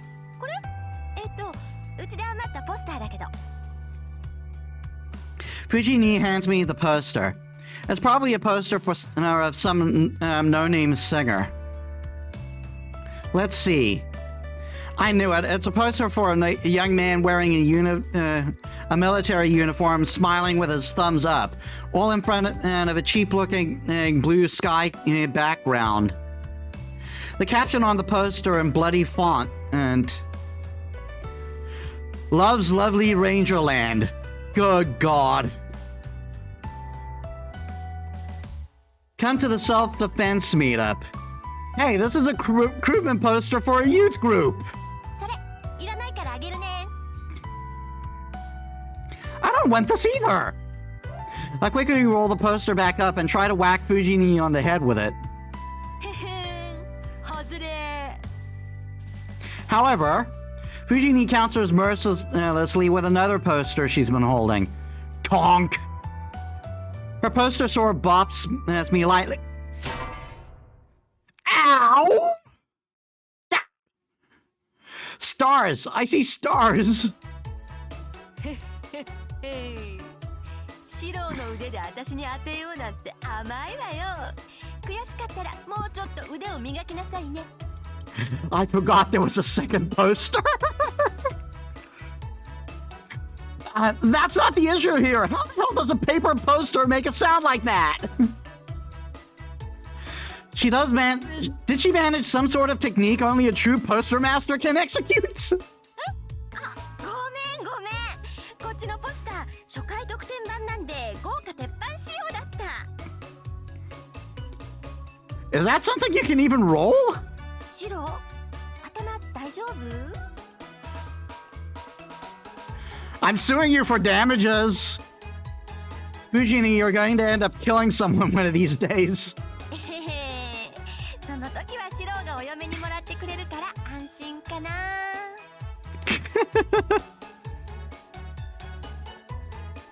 Yeah, not a chance. I'm not marrying a natural born killer. 私そんな物騒なのじゃないと思う。You would be that unaware of your actions. No, you would be unaware of your actions. Pray that I survive. I'll have to be very careful from now on if I'm going and to have any hope of avoiding being murdered. だ、言ってなさい。そんなことよりシロ、私お腹減った。今まで待ってたんだから早くご飯の用意しよう。Fujini gets up. What's up with Fujini? She must really be hungry if she is offering to help, even if it's just help setting the table. Fine, then you take out the plates and bowls. You can at least scoop the rice into bowls, right? 告げるよ。ねえシロ、私丼でいいかな。That shouldn't be a problem. Sakura's not here today, so we'll definitely have leftovers. よしよし。それじゃ、シロもお揃いね。It should now be noted that Taiga's has some popularity in the fake community. Some people have even wanted her to have her own route. Fujini scoops mounds of rice into the large bowls. Whatever, I was going for a second helping anyway, and if I meddle in what Fujini does now, we may really not have any dinner. Besides, this is the kind of chaotic scene dinner at my home. This is just the kind of chaotic scene dinner at my home has been for years.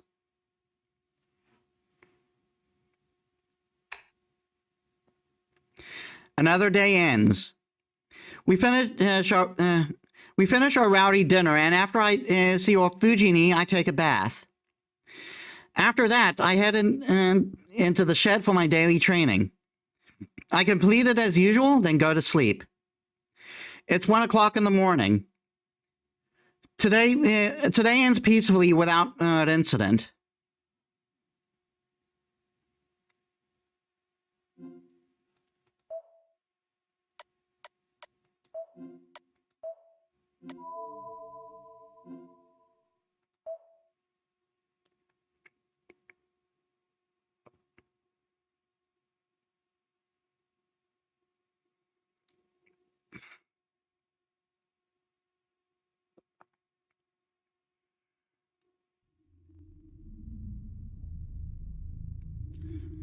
I'm in a fire.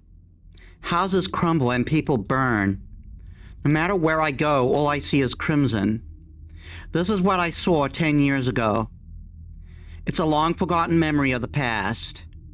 I run through the scenery, recreating what happened.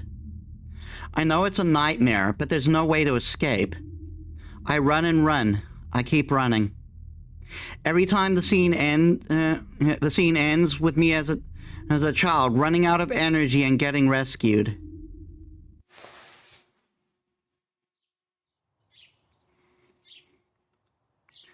I wake up feeling wrong. A hand on my forehead tells me I'm sweating, even though it's winter. Oh, it's late. The clock reads past 6. I hear the soft sound of chopping from the kitchen. Sakura's early again. Not really time to be impressed by what an early riser she is. I need to hurry up and get ready so I can help her with breakfast.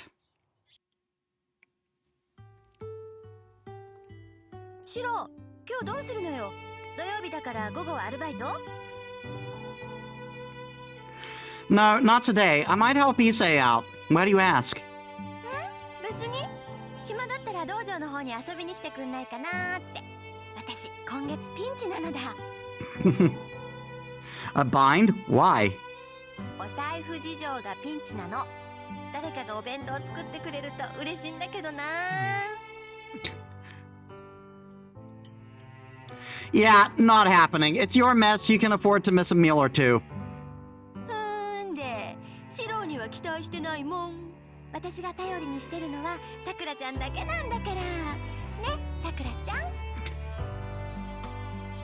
い、私と同じものでよろしければ用意しておきますね、先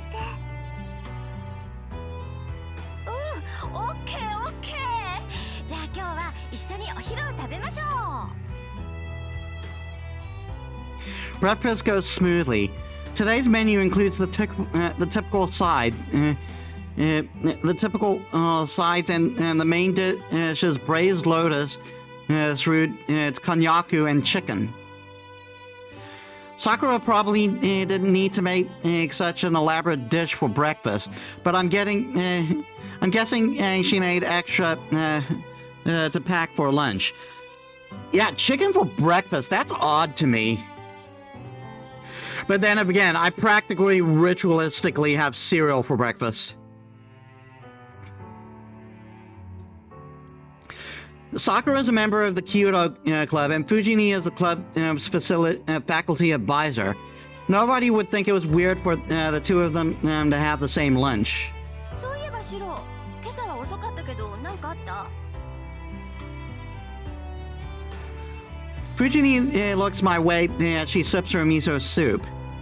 As much as she's just kind of out there most of the time, she's pretty sharp about this kind of thing.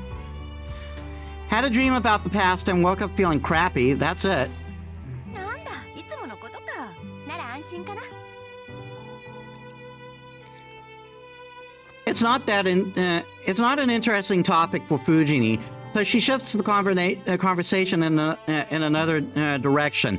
You need therapy, Shiro. Seriously. That doesn't bother me one bit. 10 years ago, I used to have nightmares a lot back when I couldn't shake the memory of that fire. But as time went on, those nightmares grew less and less frequent, and I've gotten to the point where the dreams don't bother me anymore. I've been told my nightmares were pretty bad back then, though Fujini was already with us by then. She's been sensitive about changes in me since. シロ、食欲はある？今朝に限ってないとかない？ No, I'm fine. Just quit using my dream as an excuse to try steal my food. シロが強くなってくれて嬉しいけど、もうちょっと繊細でいてくれた方がいいな、お姉ちゃんは。Right back at you. Since I'm basically your younger brother, I kind of wish you ended up more delicate and sweet yourself. We both huff and turn our heads away from each other. Seeing that as a sign and that I am fine, Fujini smiles in relief. Honestly, I appreciate her consideration, but I know she'll get an ego about it if I say it directly, so I pretend to grunt and in protest instead.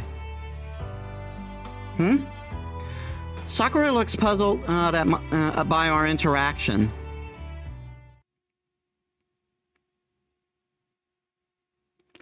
Soon after Fujini leaves, I lock up and Sakura and I leave as well. 先輩、今日の夜から月曜日までお手伝いに来れませんけど、よろしいですか？ That's fine. Besides, it's the weekend. I bet you have friends to hang out with, so don't worry about me. そんな、違います。そういうんじゃないです。本当に個人的な用事で、ちゃんと部活にだって出るんですから。だから、何かあったら道場に来てくれれば何とかします。別に土日だからって遊びに行くわけじゃないです。だから変な勘違いはしないでもらえると助かります。 What? Sakura's acting suspicious, or rather, she seems nervous. I don't know why, but it's probably just that she can't come over the weekend. Got it. I'll go to the dojo if I need anything. はい、そうしてもらえれば嬉しいです。 Sakura sighs in relief. But the moment Sakura lowers her gaze, her expression stiffens. 先輩って。 Sakura is staring at my left hand. I look down and see blood trickling down from it. Huh? I pull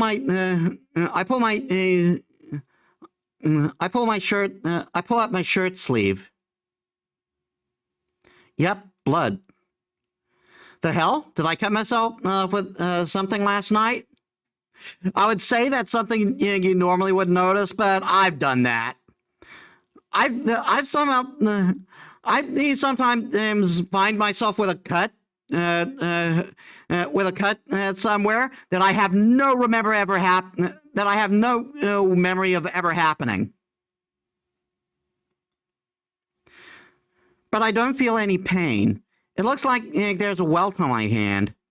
The bruise stretches all the way from my shoulder to the back of my right hand. It looks like a snake, that's trying to reach my palm from the top of my shoulder.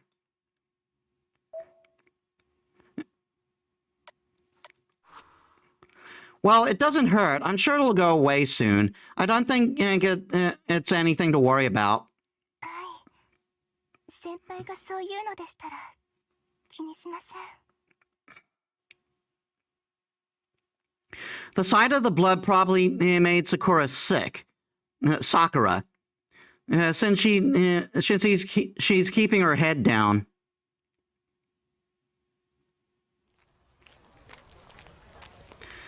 Sakura heads to the club while I head to the school building. The schoolyard is filled with athletic club members training. This morning is practically brimming with enthusiastic energy. But something feels strange. Everything in the school is as usual. The students exercising for morning practice are lively, and the new school building is spotless. Maybe it's just my imagination.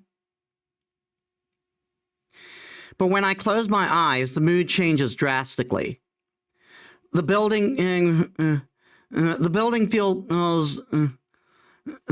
wall feels stained.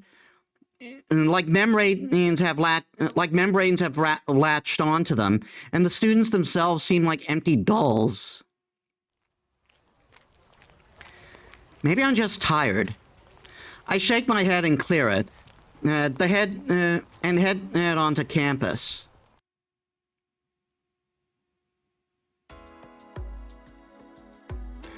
School ends early on Saturdays.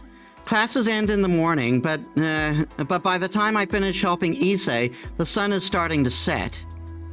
Guess it's time to go home. I pack my bag and leave the classroom. But then... なんだ、まだ学校にいたんだ、エミヤ。 I run into Shinji. There are a few girls behind him making a small commotion. やることもないくせにまだ残ってたの？ああ、そうか。また生徒会にごますってたわけね。いいね、エミヤは。部活なんてやんなくても内心稼げるんだからさ。I despise you. I'm not helping the student and council. I'm just helping the school by repairing old equipment, since we all use it. よく言うよ。エミヤに言わせれば何だって当たり前だからね。そういういい子ぶりが勘に触るって前に言わなかったっけ？ Eh? Don't remember. Probably wasn't listening. If you did, do you say that kind of stuff all the time? そうかい。それじゃあ学校にあるものなら何でも直してくれるんだ、エミヤは。It's impossible to fix everything. The most I can do is take care of things. よし。なら頼まれてくれよ。うちの弓道場さ、今割と散らかってるんだよね。弦も巻いてないのが溜まってるし、安土の掃除もできてない。Pointing off your chores onto someone who no longer has anything to do with the club.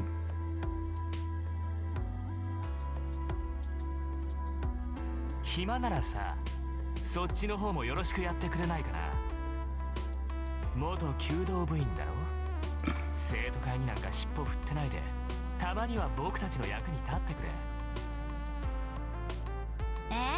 ちょっと先輩、それって先輩が藤村先生に言われてたことじゃなかった？そうですよ。ちゃんとやっておかないと明日怒られますよ。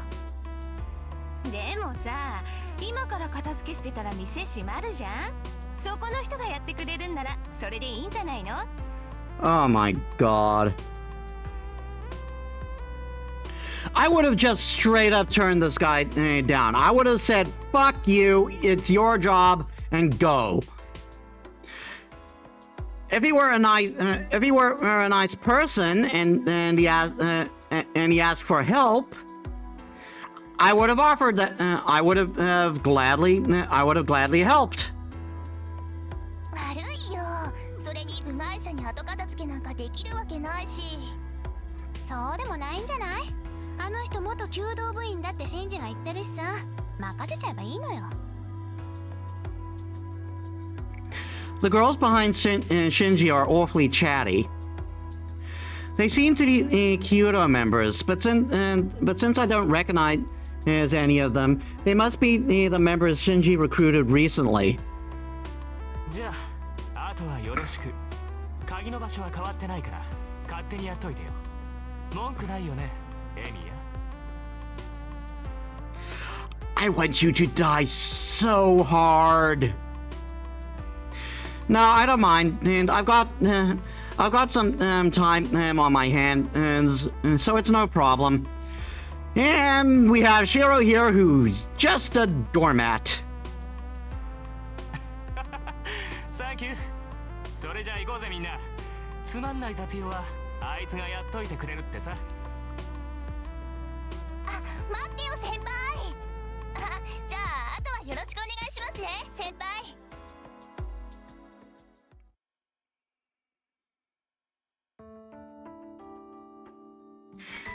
I clean the Kyoto dojo without any problem since I'm familiar with it. It's a big room, so it took a while, but it was kind of fun cleaning the place, as I used to spend so much time in until a year and a half ago. Midway through, I considered trying to shoot a bit, but I decided not to. It would be rude to the owner of the bow. But I want to shoot. If I want to shoot, all I have to do is bring my own bow and visit. I look at the time, and it's way past curfew. It's a little after 7. The school gates must be closed by now, so there's no need for me to rush out. Now that I look closely, I don't remember the dojo being so dirty before. There's dirt and grime all over the place, and behind the bow, behind the bow, the bow rest and the club room. God, I had trouble reading that. Well, I guess another hour or two wouldn't make much difference at this point. I've already started, so I might as well clean every nook and cranny.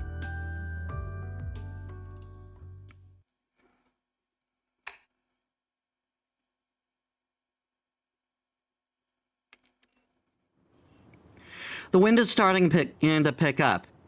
It's so cold my cheeks are starting to sting. Fuyuki typically isn't cold at night during the winter, but tonight it's certainly an exception. My breath fogs the air with every exhale.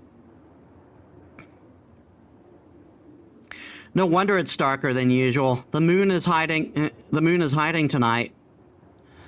I look up and there's no light in the sky. The strong wind send the clouds speeding across the night sky. Curfew is long past, and there's no sign of life in the empty school. Not so much as a sound can be heard on campus, and it seems to be covered with colder air than any place in town. I think I heard something. I do hear something. Is it coming from the schoolyard?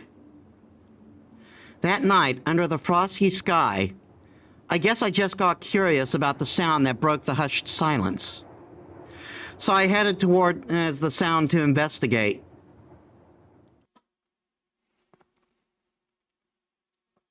I go to the schoolyard. Is that people? It looks that way, at least from a distance. It's just so damn dark. I need to get closer if I want to find out more. If I want to find out more. The sounds grow louder, more intense. I know that sound. It's clashing metal. It sounds like a fight. This is so stupid. What the hell am I thinking? I'm being stupid, obviously. Who would ever fight in a school courtyard with weapons like that? And then, it was probably a gut instinct that sensed the danger, or maybe keeping out of sight as I approached what was a stroke of luck. Or maybe keeping out of sight as I approached was just a stroke of luck. Whatever the reason, I hid behind a big tree, a tree big enough to conceal me, and took a closer look at the source of the sound.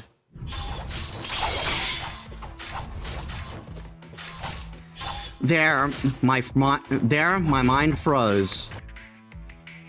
What? I can't comprehend what I'm seeing. A man in red and a man in blue. The two of them are clad in armor, so ancient and several steps beyond old-fashioned. It's a ridiculous sight, but their rapid, deadly movements make it clear that their fight is no joke. Yep, that's all ancient armor, guys.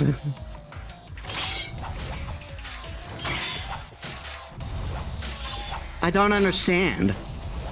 I can't even follow their movements. They're too fast. Their movements look so surreal, my mind can't function properly.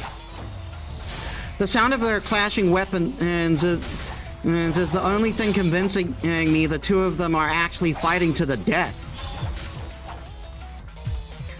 But there's one thing I'm sure about. They're not human. They have to be something else, in the guise of humans. My magecraft training isn't why I know this. Anyone can see that these two aren't human.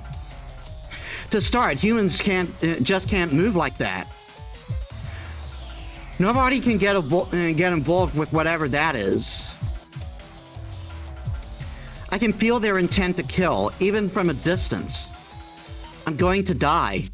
My body instinctively knows before my brain kicks in that I just won't live if I stay here. My racing heart is proof of that. I sense they're living things designed only to kill. No knife or blade would be a match for whatever they're wielding. They are clearly meant only to kill. I suddenly remember yesterday's murders. The family fell victim is said to have been killed by a bladed weapon. Damn.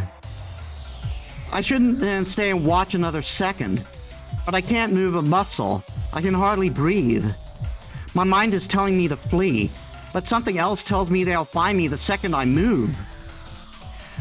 More than any internal conflict, though, I'm just paralyzed. I'm more than 40 meters away from them, but I still imagine getting stabbed in the back with that spear. I can't breathe.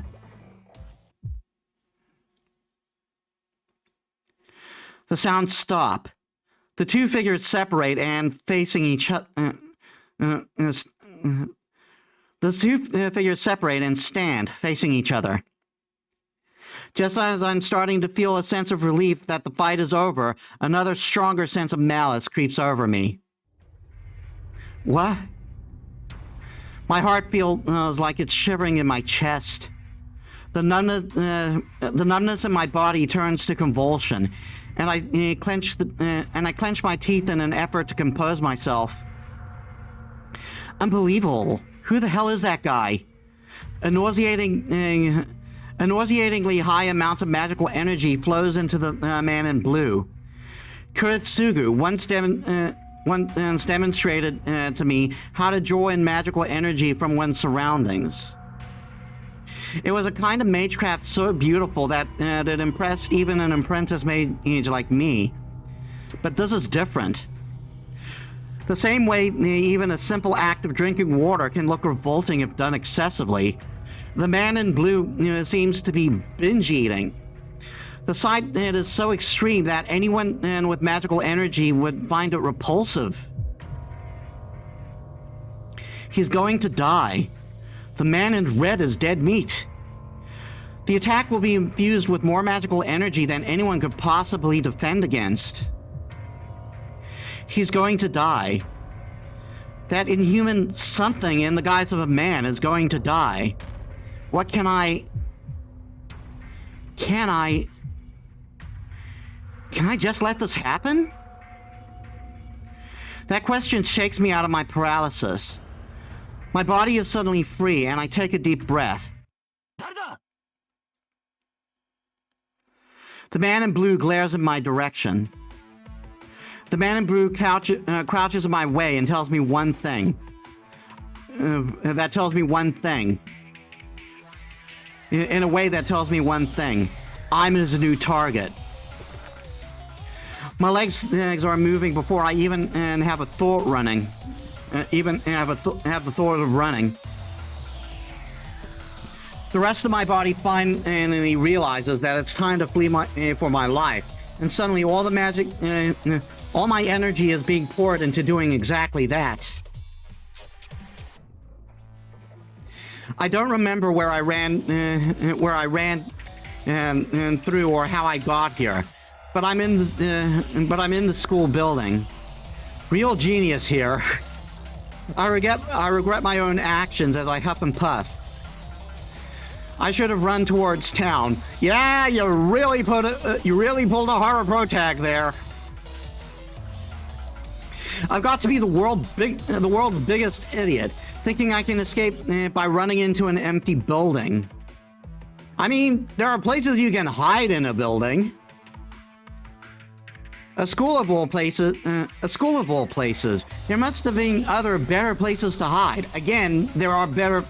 You can hide within a building. And what the hell convinced me I'd die if I didn't run to begin with? My chest burns from all the running. I turn around and I don't sense anything, I don't sense anything pursuing me. The only sound is my footsteps. I can finally stop. A step. I gulp down lungfuls of air, trying to slow my heart down, and I breathe a sigh of relief. I survived. What the hell was that? I try to recall what I saw as I catch my breath. One thing's for sure, I definitely wasn't meant to see that. Things that looked human fighting in a schoolyard at night. That's all I could really remember. But I'd seen something else out of the corner of my eye. I think there was someone else there. I can't remember what they looked like, though. Honestly, I couldn't afford to look at anything other than the two figures locked in combat. But finally... Oh shit. The voice comes right from right in front of me. I can't breathe. My mind goes blank. I can't think. But I know that I'm going to die.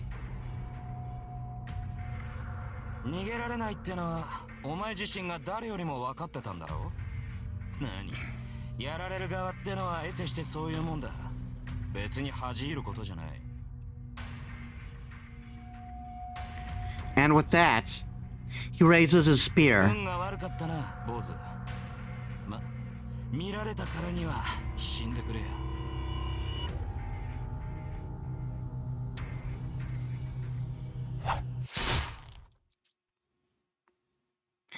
No mercy, no compassion. His spear pierces my heart. You didn't even give me a choice to dodge. I didn't even have time to dodge. No training I ever did prepared me for this. I knew I was going to die. I knew the spear was going to impale me, but I couldn't move.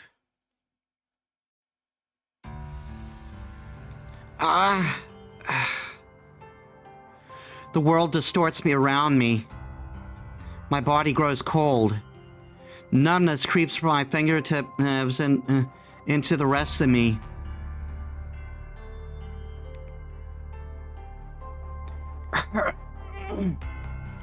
I cough up blood once. I felt like there should have been more, but it was just one cough. That spear must have been special. My blood slows and grows stagnant. My heart just stops, and from a single strike, all from a single strike of that spear.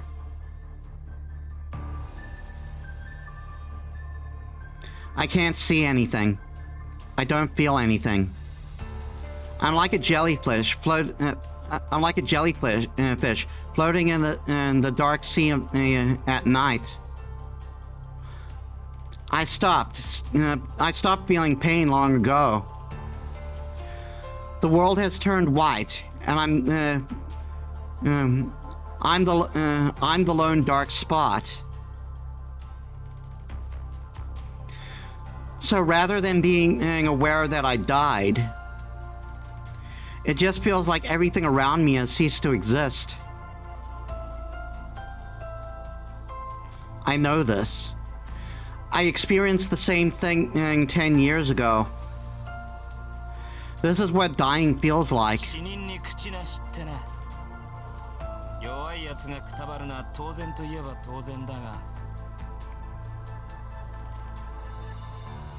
My eyes can't focus.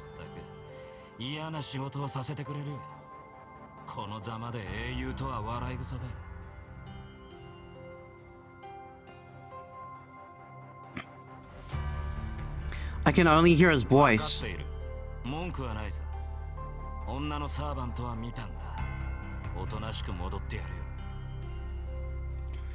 He sounds so irritated. Afterwards, I hear footsteps fading down the hallway.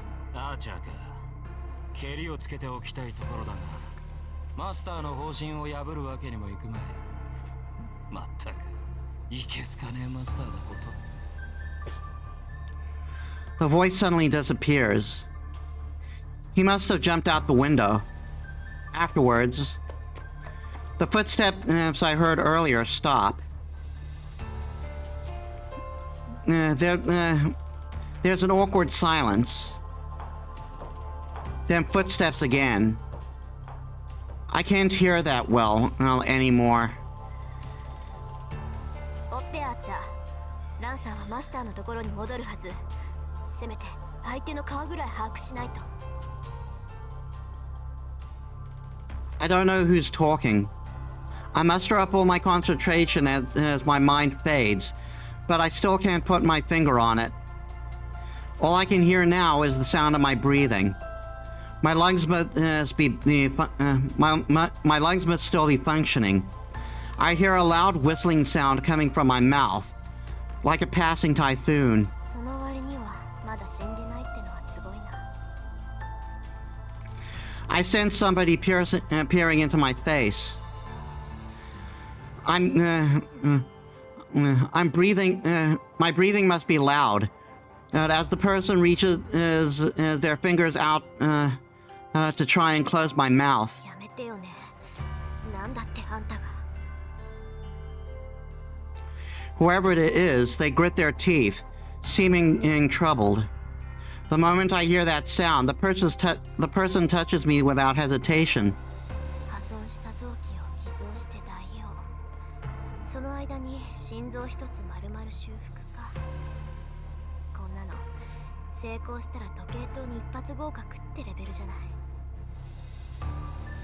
The voice sounds distressed, but at that moment, my fading consciousness finally flickers to nothing.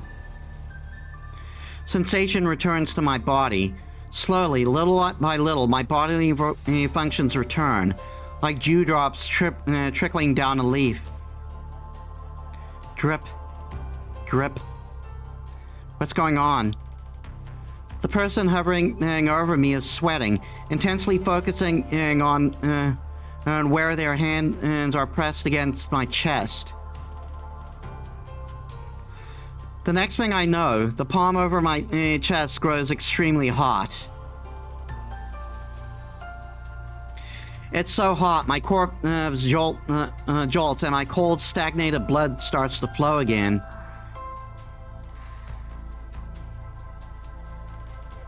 I sense the person take a deep breath and sit down. 疲れた。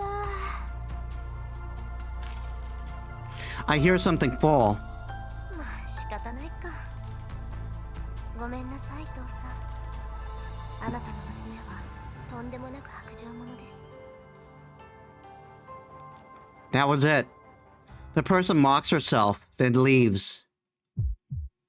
My heart resumes beating. And then I finally pass out. It's not the everlasting sleep I expected. I fall into slumber, bound to wake again.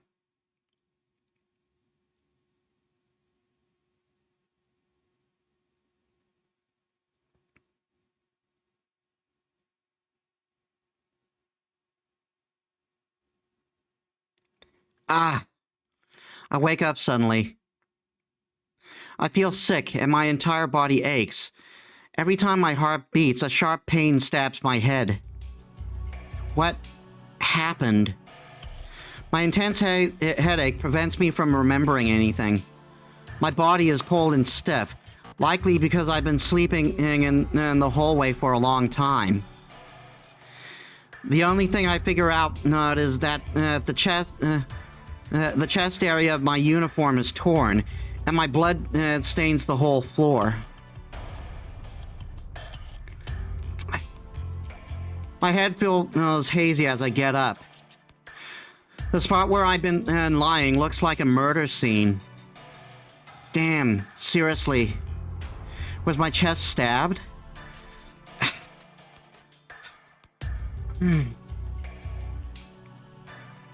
I fight down the urge of nausea as I head into a nearby classroom.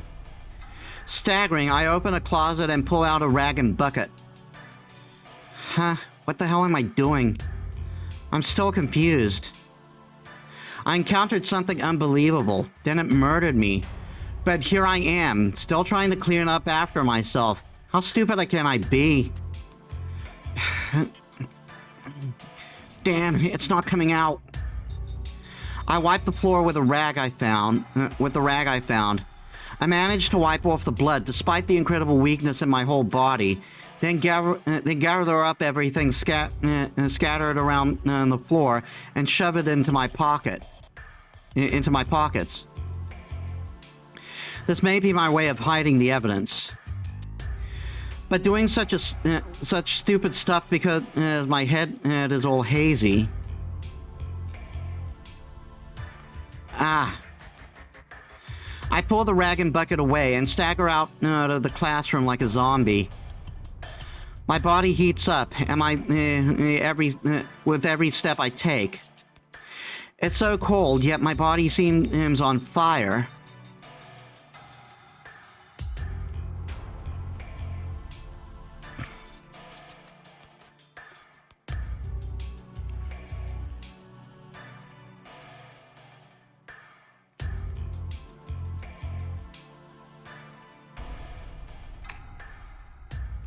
By the time I reach the house, the date has changed.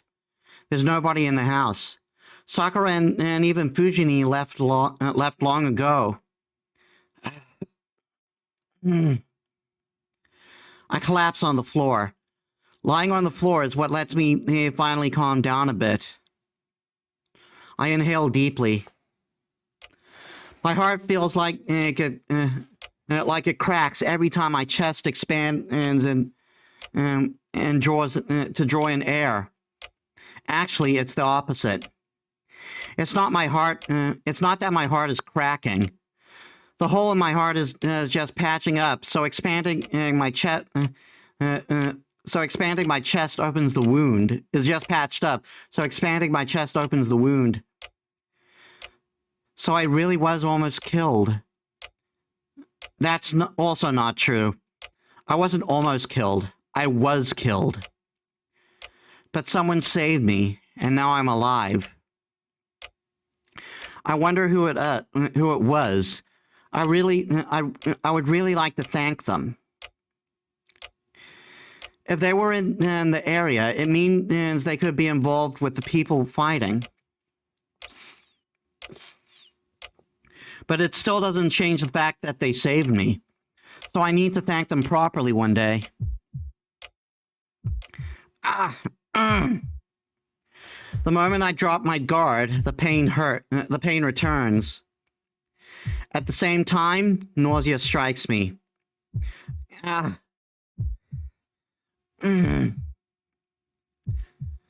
sit up and hold the nausea at bay. I place my hand on my bare chest, where the uniform is torn. I might have been saved, but my chest was, as a matter of fact, pierced. That feeling, the agony of the spear piercing my chest, isn't something I can easily forget. Damn, I'm going to have nightmares about this for a while. When I close my eyes, I feel the spear thrust again. I try to shake the delusion off, and I make every effort to regain my composure.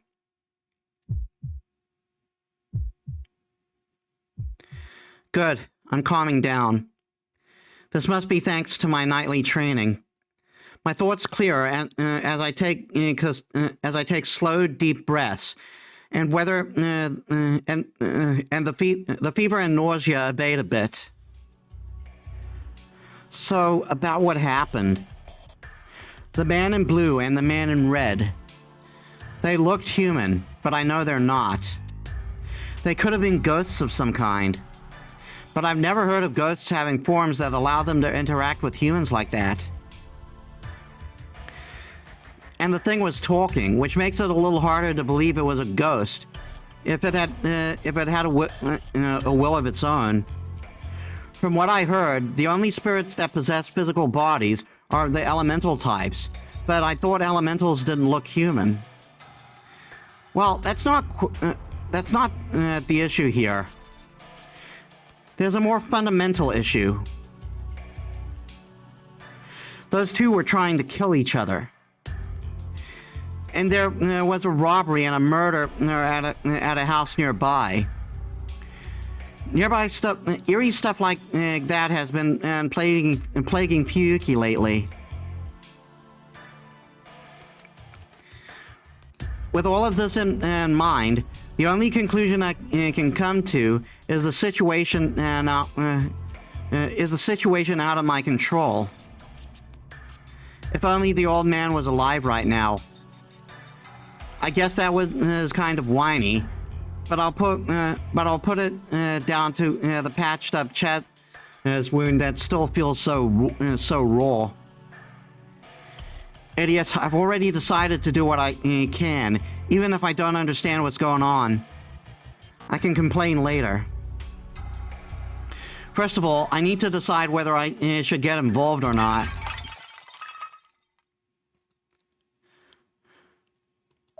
Okay, I am going to save right here. I wanted to save for this moment.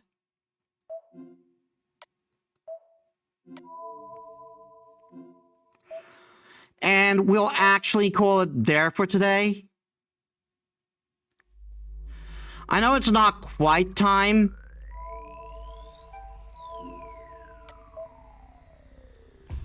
But I want to save the rest for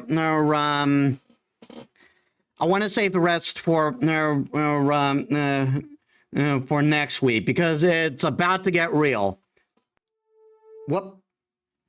All right then. So we have done quite a bit today, sort of. We haven't gotten to the main crux of the story, but we are now following our main character. Like I said, all the stuff with Rin before was as a prologue. So, next it gets real, and we'll find out about that mysterious lady we encountered. So, let us set up a raid.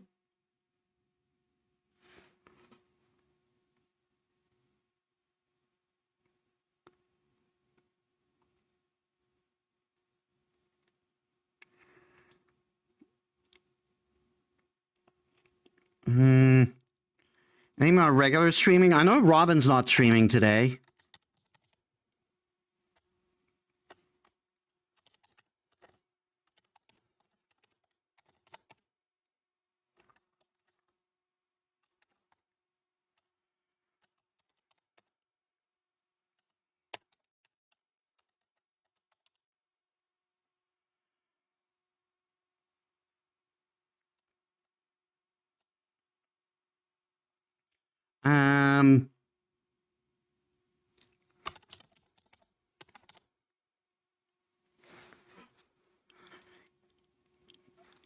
And can we raid Frostique?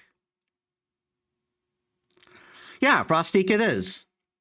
So, thank you all so much for watching. I hope you all enjoyed. If you like my stuff, hi Lotus. Yeah, you did end up missing it, but it's natural since I changed into the time back to 4 o'clock. The mornings just wasn't working for me. So yeah, I'll be streaming at 4 o'clock again from now on. So thank you all so much for watching. I hope you all enjoyed. If you like my stuff and you haven't already, please leave a follow. It helps me as a small VTuber. I upload all my stuff on YouTube, and you can also check my socials down there. So tomorrow we will continue our journey in Hollow Knight, possibly exploring the new area and trying to power up. Maybe even getting revenge on that one boss we found. So I hope to see you there. So thank you all so much for watching. I'll see you on the next one. This is Metis Balaska signing out.